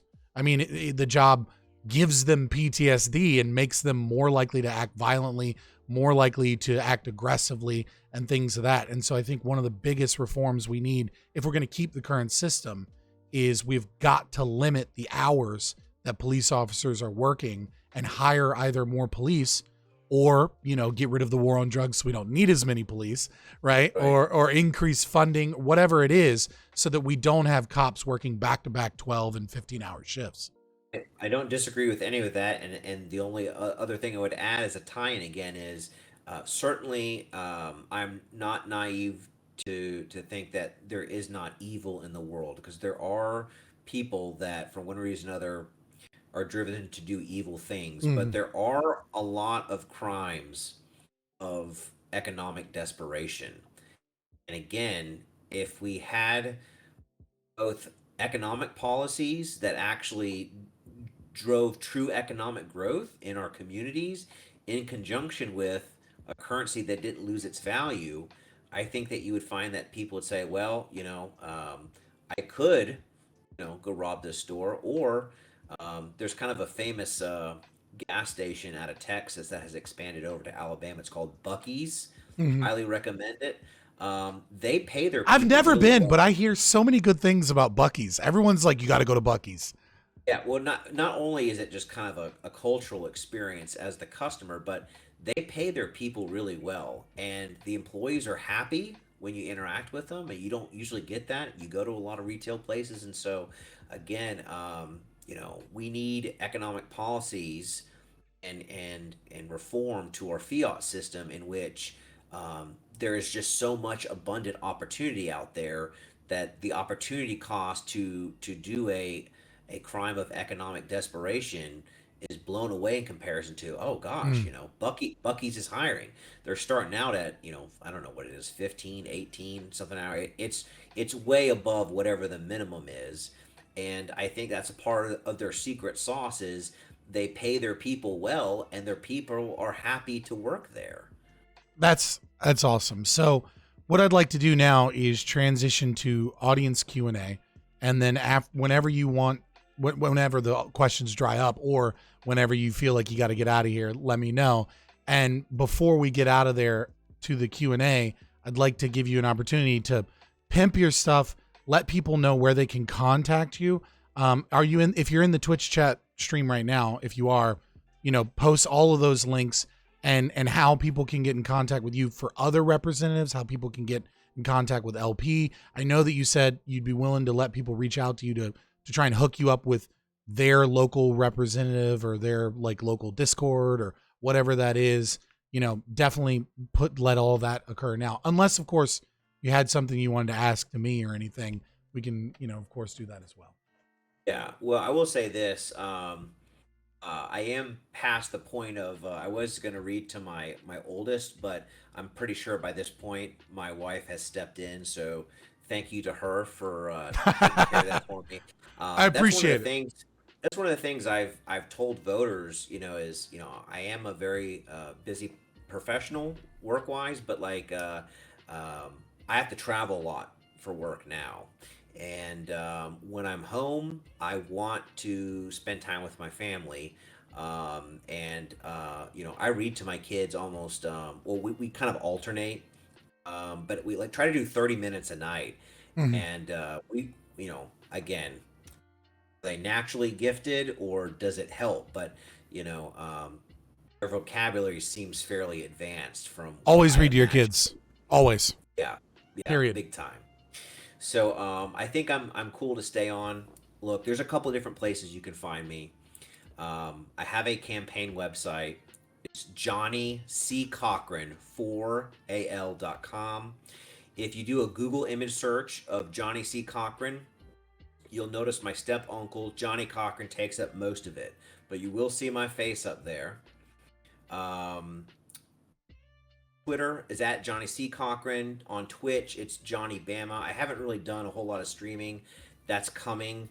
I have a YouTube channel, but it's not populated yet. My first stream that I did, like a live Q&A, there was a storm that rolled through and it like knocked out halfway in between. So I'm going to try to re-record that. But, you know, I would say this. If you're watching this, there are libertarian candidates that need your help. It could be a small financial donation. It could be, you know, hey, are you willing to hand out some brochures, cards, things of that nature? You know, one of the biggest criticisms that people will throw at you is like, well, what are you going to do if you're elected? You're just one person. Well, the truth is, I would just be a thorn in everyone's side up there, and I feel like that's exciting enough. I do have big and small ideas. Again, how much can one person push? So while taxation is theft, I may not be able to achieve that end, right? As the lone libertarian voice. Hopefully there would be others in Congress. But I have other ideas, such as I believe that tips and gratuities should be exempt from income tax. So if you're a barber, a hairstylist, and a rideshare driver, a food delivery person, if you're a content creator on YouTube and you earn tips and gratuities, there is no reason why, according to the tax code, I could tip the waitress at the Waffle House 20% of whatever the bill is on the credit card, and she gets taxed on that. But I could give her $10,000 cash, because I think the threshold is like 10 or 11 grand of what you can legally give someone, and they don't have to claim that on their income tax. So nobody who's earning tips is getting rich off of those tips. And so that would be an example of a small idea that I feel like gets a lot of play. And of course, you know, if I get my hair cut, the person, they're not. You're not going to find much disagreement amongst Twitch streamers about whether or not we should be taxed on our donations there, buddy. Yeah. So again, you know, there are both big and small ideas. And what I would say is, you know, sending me to DC is mostly going to be sending a message to the Republican establishment. And, you know, just like, you know, I tell people, Holt's been there for 25 years, right? When I canvassed my own neighborhood, and most were Republican voters, not one of them could tell me his name. They don't even know who he is, which to me just signals, again, is they just kind of vote for the R because that's the team they think they're on. And my question to them is, how come everyone in America knows AOC and MTG by their acronyms, and they've only been there a couple of years? And this person's been there for 25 years, and the national debt 6x from 5 trillion to 30 trillion. I mean, he could have spent that time being, you know, the digital age Paul Revere about the debt, about the reckless spending. And, you know, we have a majority of these bobblehead politicians. They don't say anything too exciting. They keep their head down, and they just kind of shake their head like a bobblehead at whatever Pelosi, Schumer, McConnell, and McCarthy tell them to do. And so, you know, I invite you to be a part of our campaign. If you're not in the 4th District of Alabama, which starts where I live on the north side of the Black Warrior River in Tuscaloosa, goes up to the Muscle Shoals, Tuscumbia area, and then gerrymanders out around Huntsville to Coleman, Jasper, Gadsden, and Fort Payne. I guarantee you there are libertarian candidates running near you, and all you'd have to do is look up, you know, the Libertarian Party website, go to your state Libertarian Party website, fill out a form. Somebody will get in touch with you. All right, so I'm going to be honest to chat, okay? I'm going to be honest and impressive to chat. My congressman is Congressman McEachin, and he's a piece of shit, and he's been there for a really long time. $12.99. Don't claim. But But I also don't know who's running for Libertarian in my position. I'll be honest about that too, despite being a literal card carrying Libertarian and Mises Caucus member. So, I don't know what that tells you. I'm better than most, I guess, in that I know who my congressman is, but I still don't know who's running for LP in my district. And I'm sorry for that. Well, I think it's never too late to get involved. And again, even just reaching out to them and just saying, "Hey, I support you," it means a lot. I get my work done during the day. I do my family time when the family's home, and then when they go to sleep, I'll try to like bang out 1 to 4 hours working here in my office related to the campaign, and it gets lonely. So just some words of encouragement. I would just highly recommend reaching out. See if your county has a local LP affiliate. I just started one here in Tuscaloosa, just me and one other person, and we're hoping to expand that and again try to advance liberty and freedom in our own community, in our own backyard. Absolutely. So let's go ahead and Mark is now going to take the show. Because Mark has been screening questions to make sure that they're appropriate and etc. I appreciate bow that. out here. Hopefully there's been some creative ones. My favorite comment from today was someone on my campaign page spelled my last name KKK Cochran instead of Cochran. So hopefully there's some creative and colorful ones like that. I would bet Deflux's tip money that was almost certainly a libertarian pragmatist person and not a lefty or a righty. I would put money on it. Interesting that you would put money on that. But we've only got 3 questions right now. Again, if you guys have a question, just at Reclusive Solitude, and we'll make sure it's good. So first question from Casimir, always with the good questions. He says, "I'm glad Mr. Cochran is a libertarian now, but has he heard of the precinct strategy the MAGA populists were using to try and take over the GOP from below?"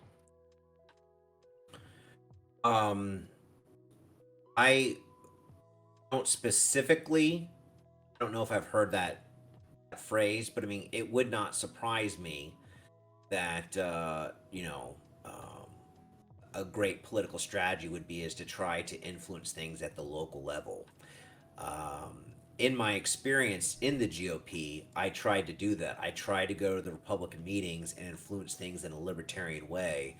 And what I would say is, I've been to both local meetings and state conventions to where even the Ron Paul people had the numbers, right? The people who were running the convention would start changing the rules while things were going on to prevent us from, advancing or getting a hold of seats. And so,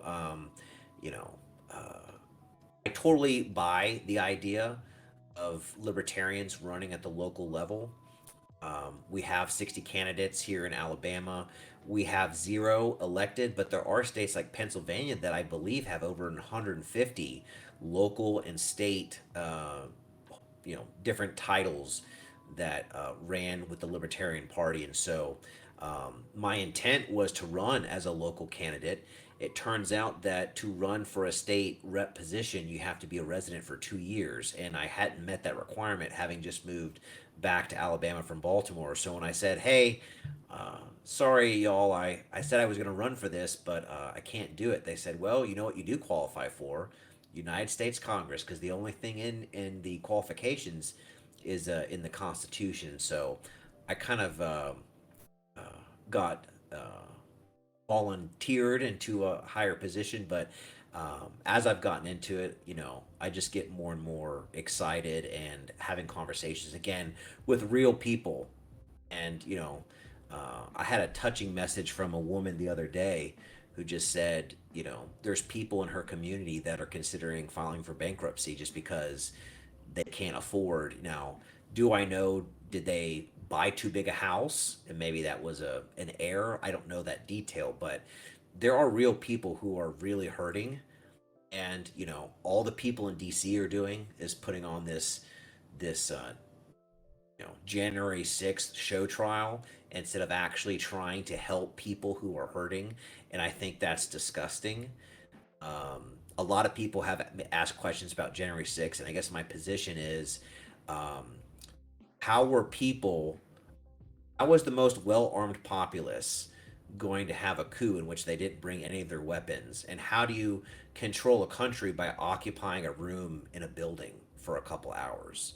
It just, obviously, if laws were broken, those people would have to adhere to the law. But this whole thing has just been blown out of proportion. Trying to people equate it to 9/11 and things like that. It's disgusting. And there are real people who are really hurting right now. And that's what our Congress is focused on, is stuff like that. So, Fair All enough. right. From Satellite of Love, what's your opinion of libertarians that claim to oppose both parties yet always vote GOP? as a libertarian, I have a very, I guess, an individualistic view of what that means. I mean, I think the greatest weakness of libertarians is that libertarians turn on each other and say, "Well, you're not a real libertarian." That's kind of the meme, right?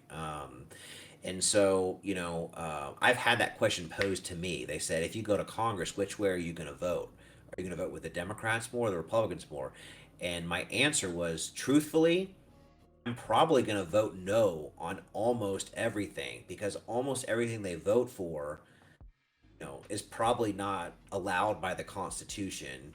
A, and then B is probably bad policy. So, I would not be voting with either. Um, my idea is, I guess in regards to this specific question is, um, I think everyone is on their own journey and different path to living their best life. I don't claim to be some great libertarian intellectual. I listen to a lot of libertarian podcasts. I watch the streams. I read some books. I think it just takes time. I think everyone's in different places, and um, you know, if you want to advance liberty at the federal, state, or local level, I'm with you. And there's bound to be something that we don't agree with eye to eye, but you know, we can have that civic, respectful conversation and try to advance liberty, because the state's not going to do that. No, they are not. Sorry, I just had like 3 questions come in, so I was Oh, copy and good. pasting real quick. Okay, so from I can never say their name, but Exaventian, uh, if you could pass a constitutional amendment to limit federal power, what would it be?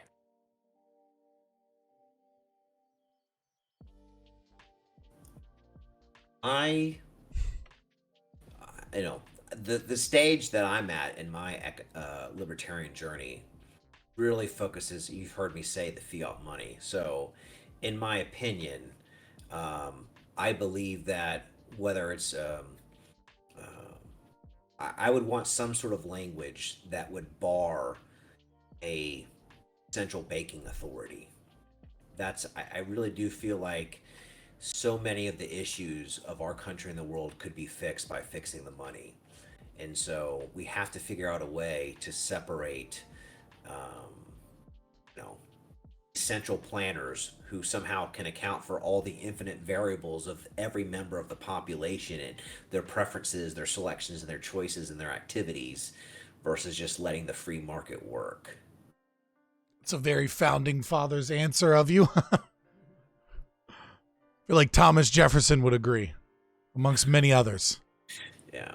Well, I guess that meme's been going around where it has all the founders and how old they were, and it's kind of saying like, "Hey, these people were doing this in like their 18s and 20-year-olds, and I'm 38. So it's about time that some of us decided to step up and do something a little bit more than just, again, be a witness to the managed decline of our country. Let's do something about it." Facts. Real quick, everyone, I appreciate you putting so many questions in. This is nice. I actually have to sort through and pick which ones I'm going to ask in what order, because just to maximize your time here. So let's go with Rothbardi. He asks, how coordinated is the LP between local and state collaborations? I'm going to narrow this down just to your state, Alabama. Yeah. And how how those internal systems work. What, if anything, can be done to make them work better? That's a great question. My involvement in the Libertarian Party of Alabama has primarily been, attending the state convention and becoming a delegate going to the national convention. I'm not a elected officer. However, um, I receive a great deal of support from both elected officers and just members who have been around a little bit longer. So I feel like that's been very helpful. I'm not sure if other states are kind of have their stuff together as much as Alabama.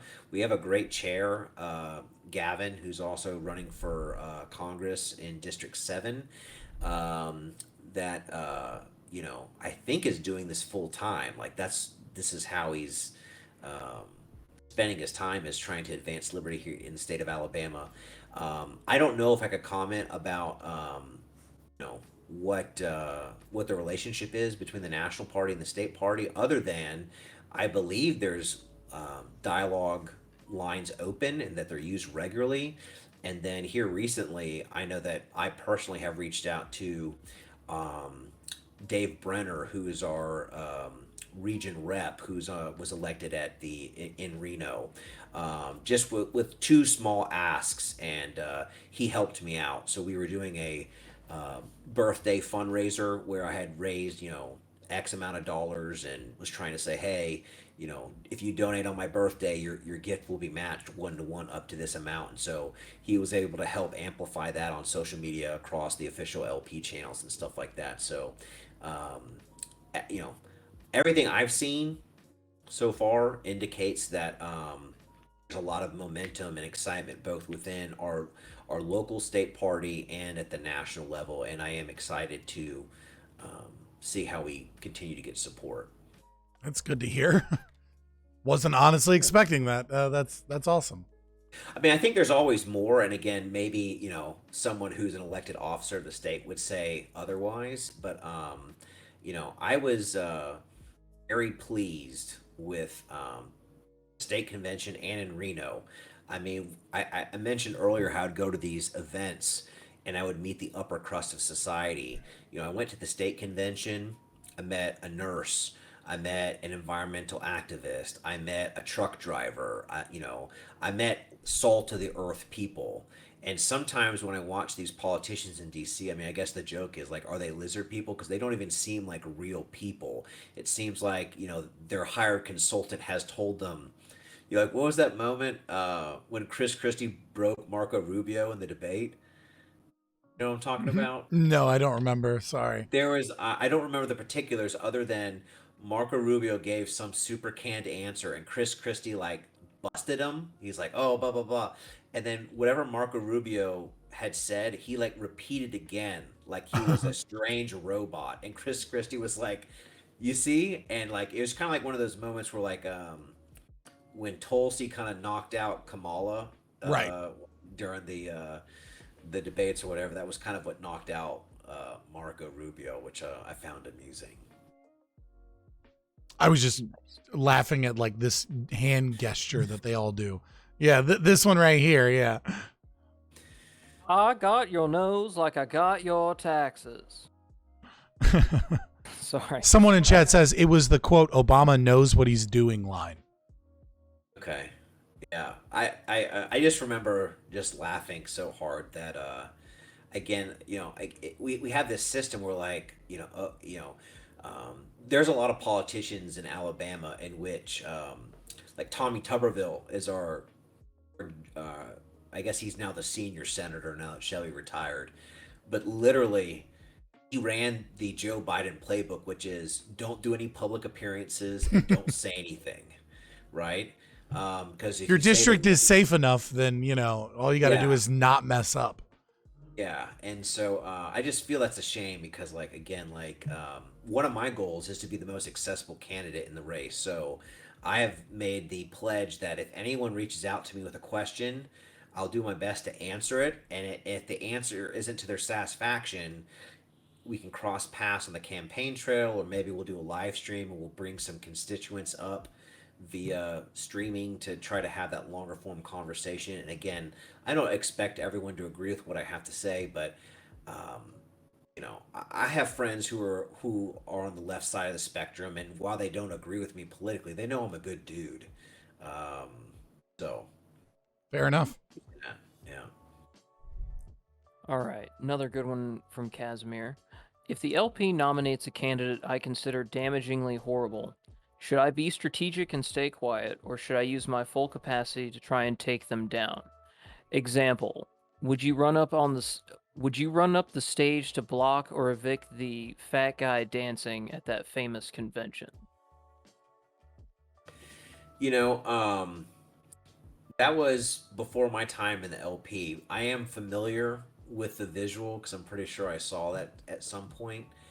I think libertarians, I guess I'm not sure if I'm going to answer that satisfactory or not, but I believe it's the um, party of uh, do what your conscience dictates. And so, if there was a candidate who was running that you were somehow um, diametrically opposed to in some capacity, I don't know if I could vote for that person personally. Um, and maybe I would have taken steps if I had known in advance to try to encourage someone else to run or that I would run against them. In regards to that specific incident, we have in Reno and maybe before Reno changed some of the rules in a way that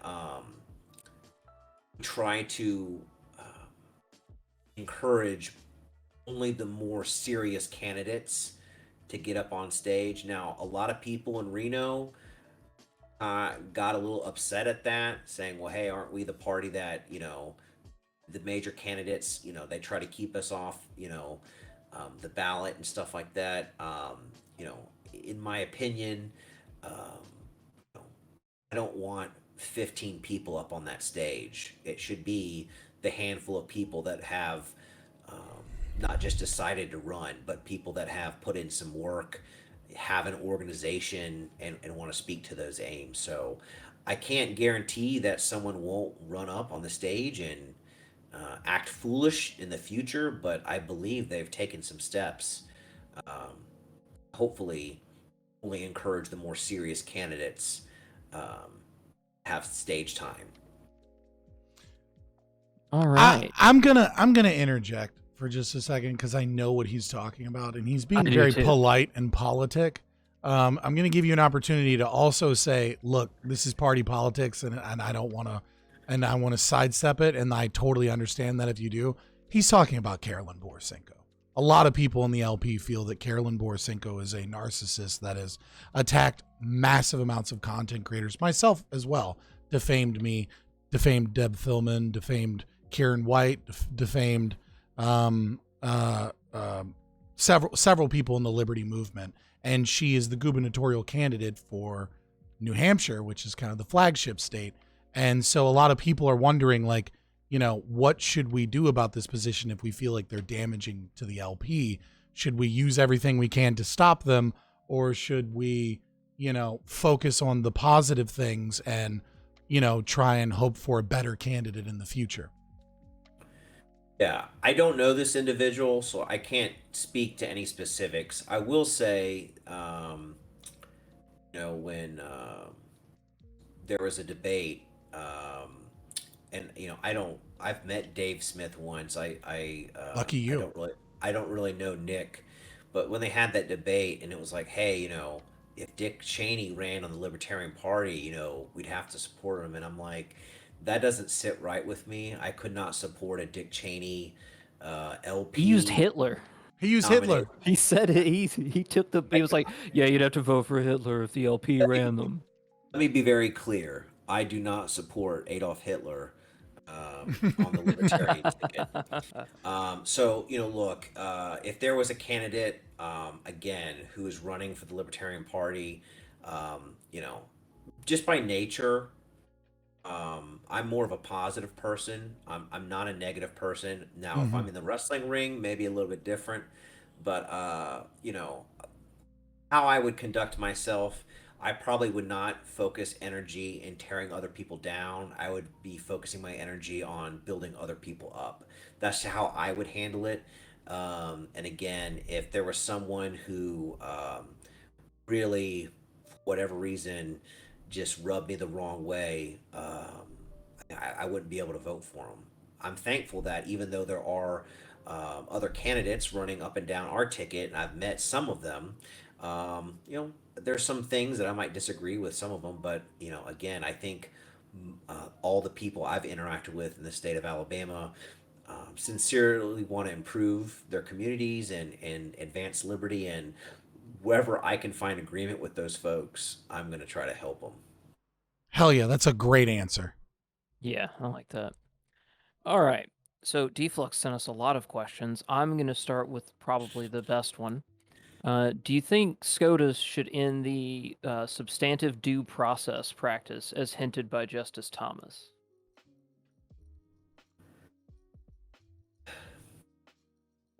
I I'm think, unfamiliar with it too. yeah, I think I would want to look at it more before giving a coherent answer. So I apologize for not being as in the know as probably other folks who run for office. Um, so I get back to you on that one. Fair enough.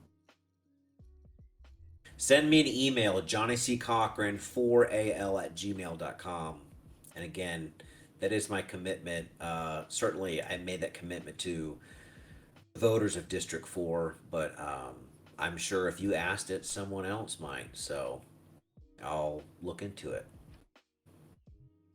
All right. Oh, here we go. This might be another one where you're unfamiliar with the subject, but let's get it Sure. done.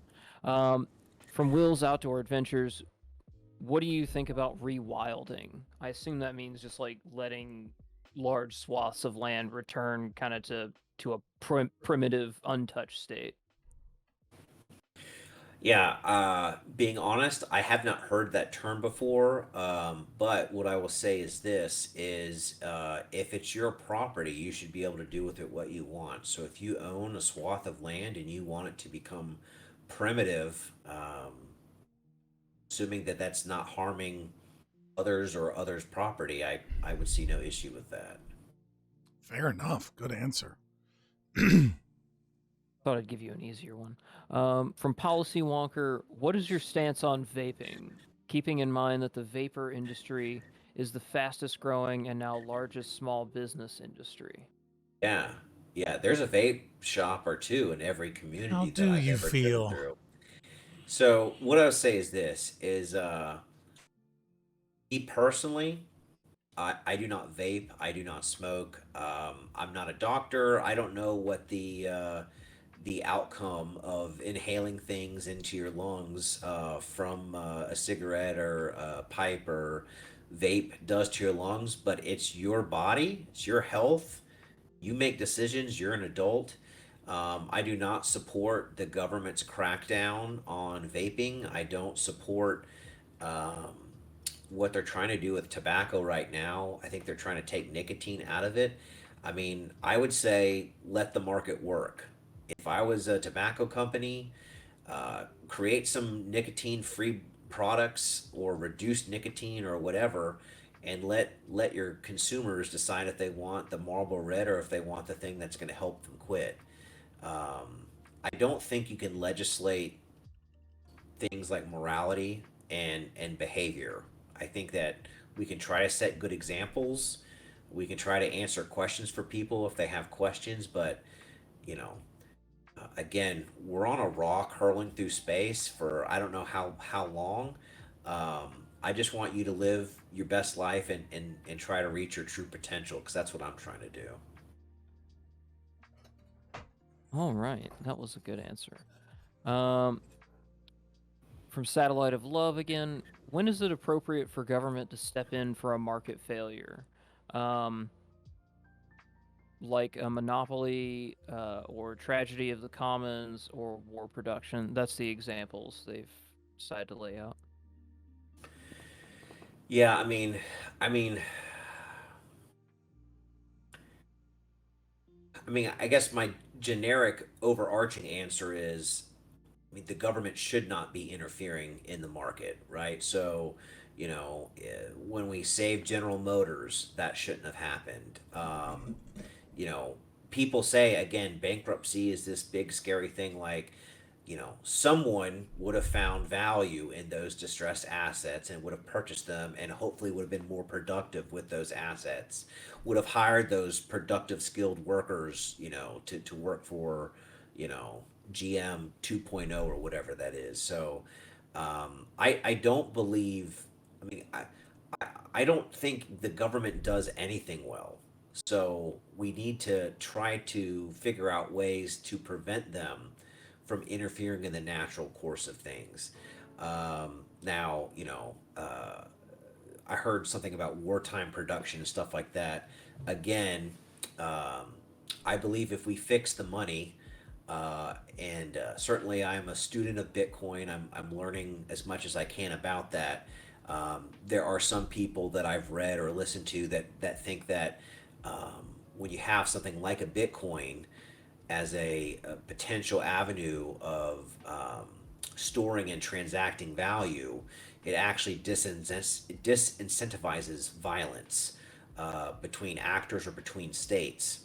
And so, I think there's a way to not have to resort to something like wartime production.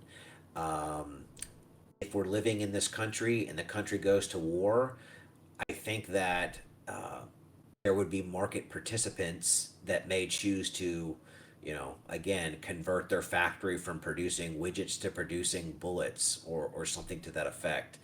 I don't think that has to be forced. I think that people will prioritize what they want to prioritize, and most people want to be safe. And so, if there was a conflict of some sort, I believe that market forces in this country would rise to meet the demand of whatever the circumstances dictated. All right. I'm gonna be honest. I all right. There's a lot, but they'll be very quick. What, if anything, is the LP doing to get more votes from Elon Musk types and other African Americans? What? That should A have lot been of screened default out. questions. You should have screened that one out. Okay, well, there's a lot of these that I'm probably not going to ask you then.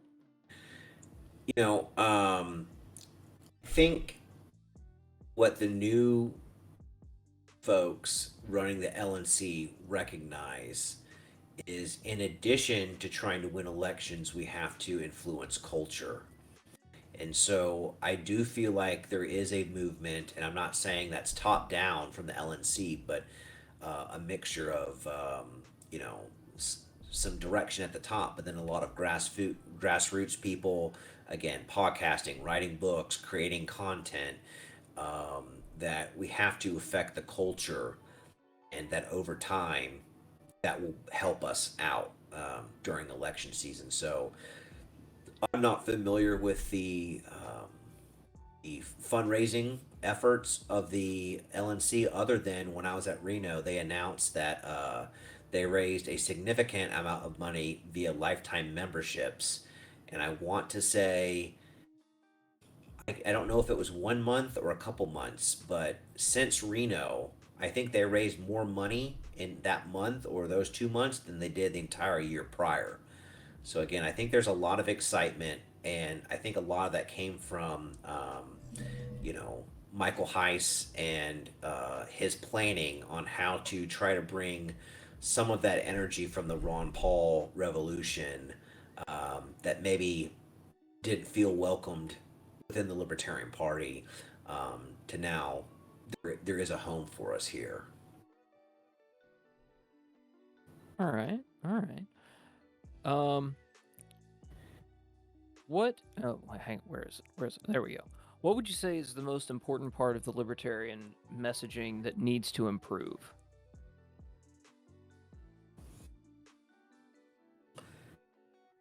I'm sure there's a lot, but um, you know, I feel like the number one question that I get asked, I know a lot of the other members of the Libertarian Party of Alabama are getting asked, or at least being phrased to, is, you know, basically that old trope of, well, if I vote for a third party, I'm wasting my vote.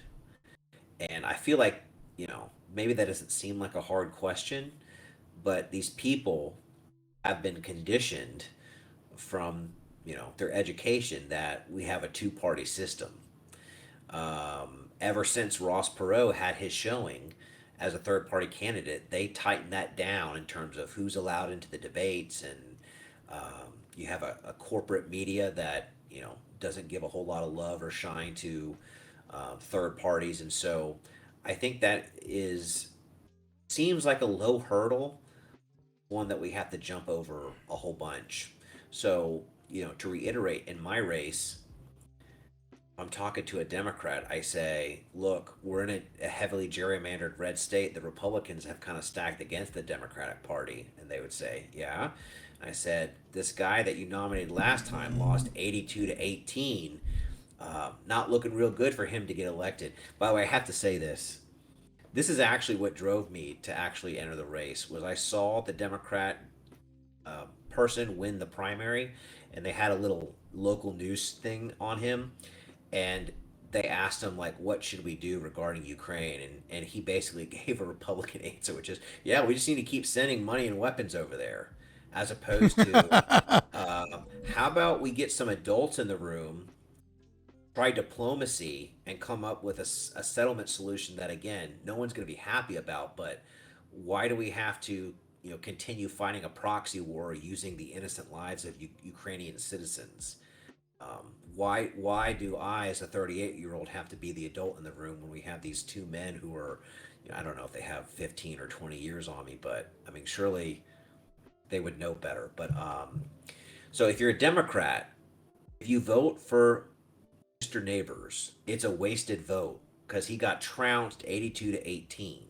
Now, if you're a Republican voter, is saying, well, if I vote for a libertarian, it's a wasted vote. I would say not so fast, because chances are Republicans sweep in the midterms. So here's a person been there for 25 years. You like term limits, correct? Okay, he's been there too long. He increases spending. He increases the debt limit. He votes against spending cuts. So he doesn't actually vote with your values. Oh, and by the way, he voted for CAFTA, which decimated your manufacturing. So there's going to be a significant chunk of the population there that is unhappy about that. And why would you want to send a bobblehead just to do whatever Mitch McConnell and Kevin McCarthy are going to say? Would you rather have someone go up there? And I'm not saying I'm going to cause a ruckus, but you're going to cause a ruckus. It's okay. Just admit it. People are going to say, hey, there's AOC, there's MTG, and there's Johnny C. Cochran. And, again, I'm willing to do some wild stuff. You want me to wear a GoPro camera, and I'll record every interaction with everyone up there, 24/7 stream, and we'll do whatever y'all want.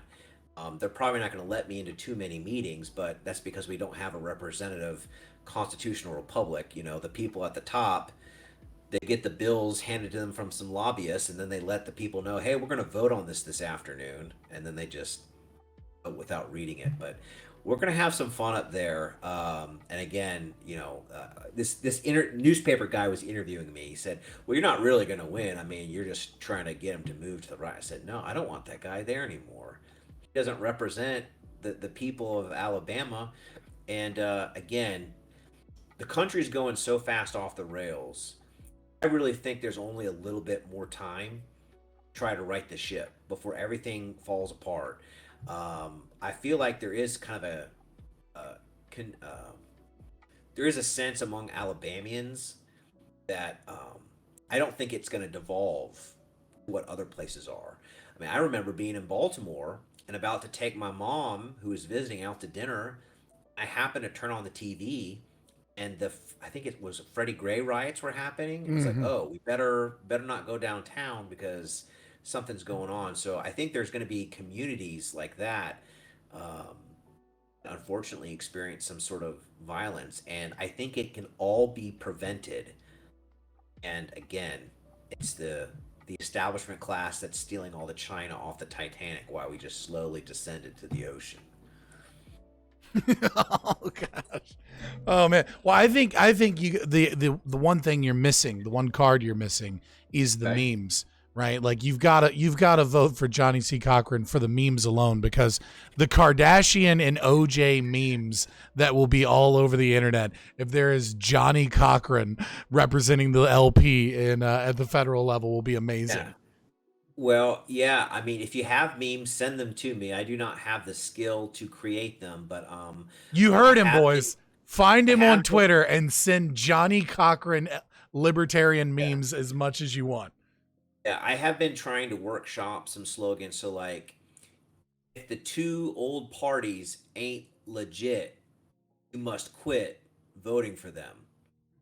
That was Kind of awful. take on I'm the. gonna be honest with you. That That's was why I'm awful. workshopping. That's why I'm workshopping. So anything off the infamous Johnny Cochran saying, if the glove doesn't fit, you must have quit. Feel free to send that my way. All right. If the government does not quit, you must resist. No, that was just as bad. That was just as I bad. regret that. I'm sorry. We got to get Brian McWilliams to help you out. McWillie time, yeah. Yeah, Can't believe he made that his fucking handle. Sorry.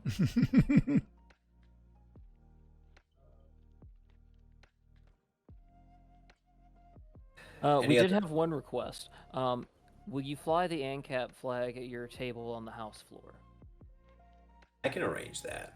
Let's go.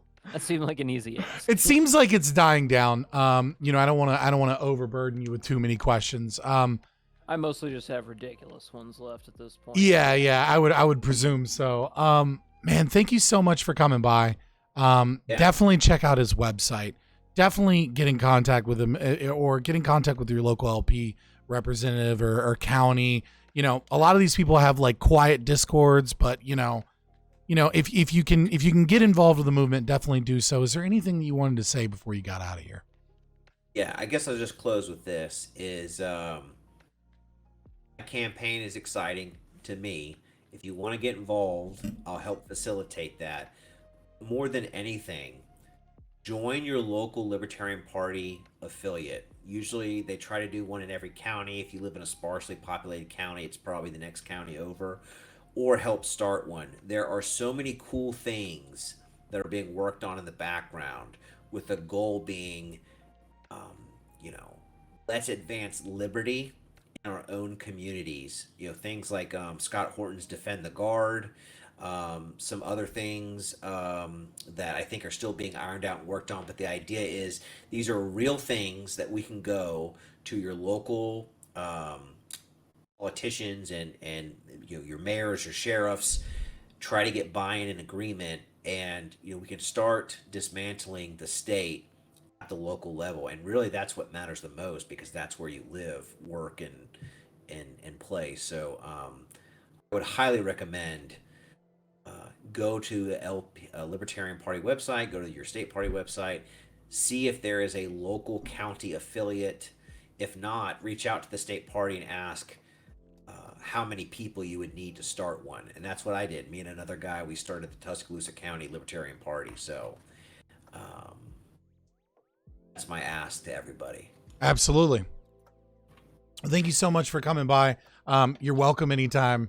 And DM me anytime if there's something you want to work on, or something you're doing, or or if you start getting your Twitch channel back up to do some AMAs. Oh my God, in the self promo section at the top, like make sure you put if you're gonna go live for an AMA or something on Twitch, make sure you put that up there so you can get some more libertarians and other people to kind of view in and ask questions and participate. Yeah, absolutely. And we're going to make Adderholt sweat. And I think that the beauty is I honestly don't think he's going to campaign. I think he just assumes he's going to have it. And again, I'll reiterate, I am blown away by the amount of non-libertarian people who are reaching to me and they say, we do not want Adderhold. And I honestly think, just like Democrats so much, just not willing to vote that way. But now they're going to have a third option, and we're going to see what's going to happen. If he takes a debate with you, you ought to get a sweatband, and at some point, or before it starts, just throw it over to him. Just be like, "I'm about to make you sweat." Yeah, we can definitely do some wrestling Antics psychology there. Yeah. So I am excited about the wrestling match. It's gonna happen. I will definitely let y'all know. For sure. I don't know if it will stream, but it will be recorded. And if they're too chicken to show or name someone to wrestle in their stead, then we'll just know that they really are afraid to face me and the voters of District 4. All right. Well, the gauntlet has been laid down. Hopefully he's man enough to pick it up. Fingers crossed. You have a great night and have a great time with your family. All right, y'all. Take care. All right, take care. See you, bye. You just watched a clip from our Twitch channel, Fabian Liberty. If you like content like this, please like and subscribe here on YouTube, or go ahead and give us a follow on twitch.tv/Fabian Liberty.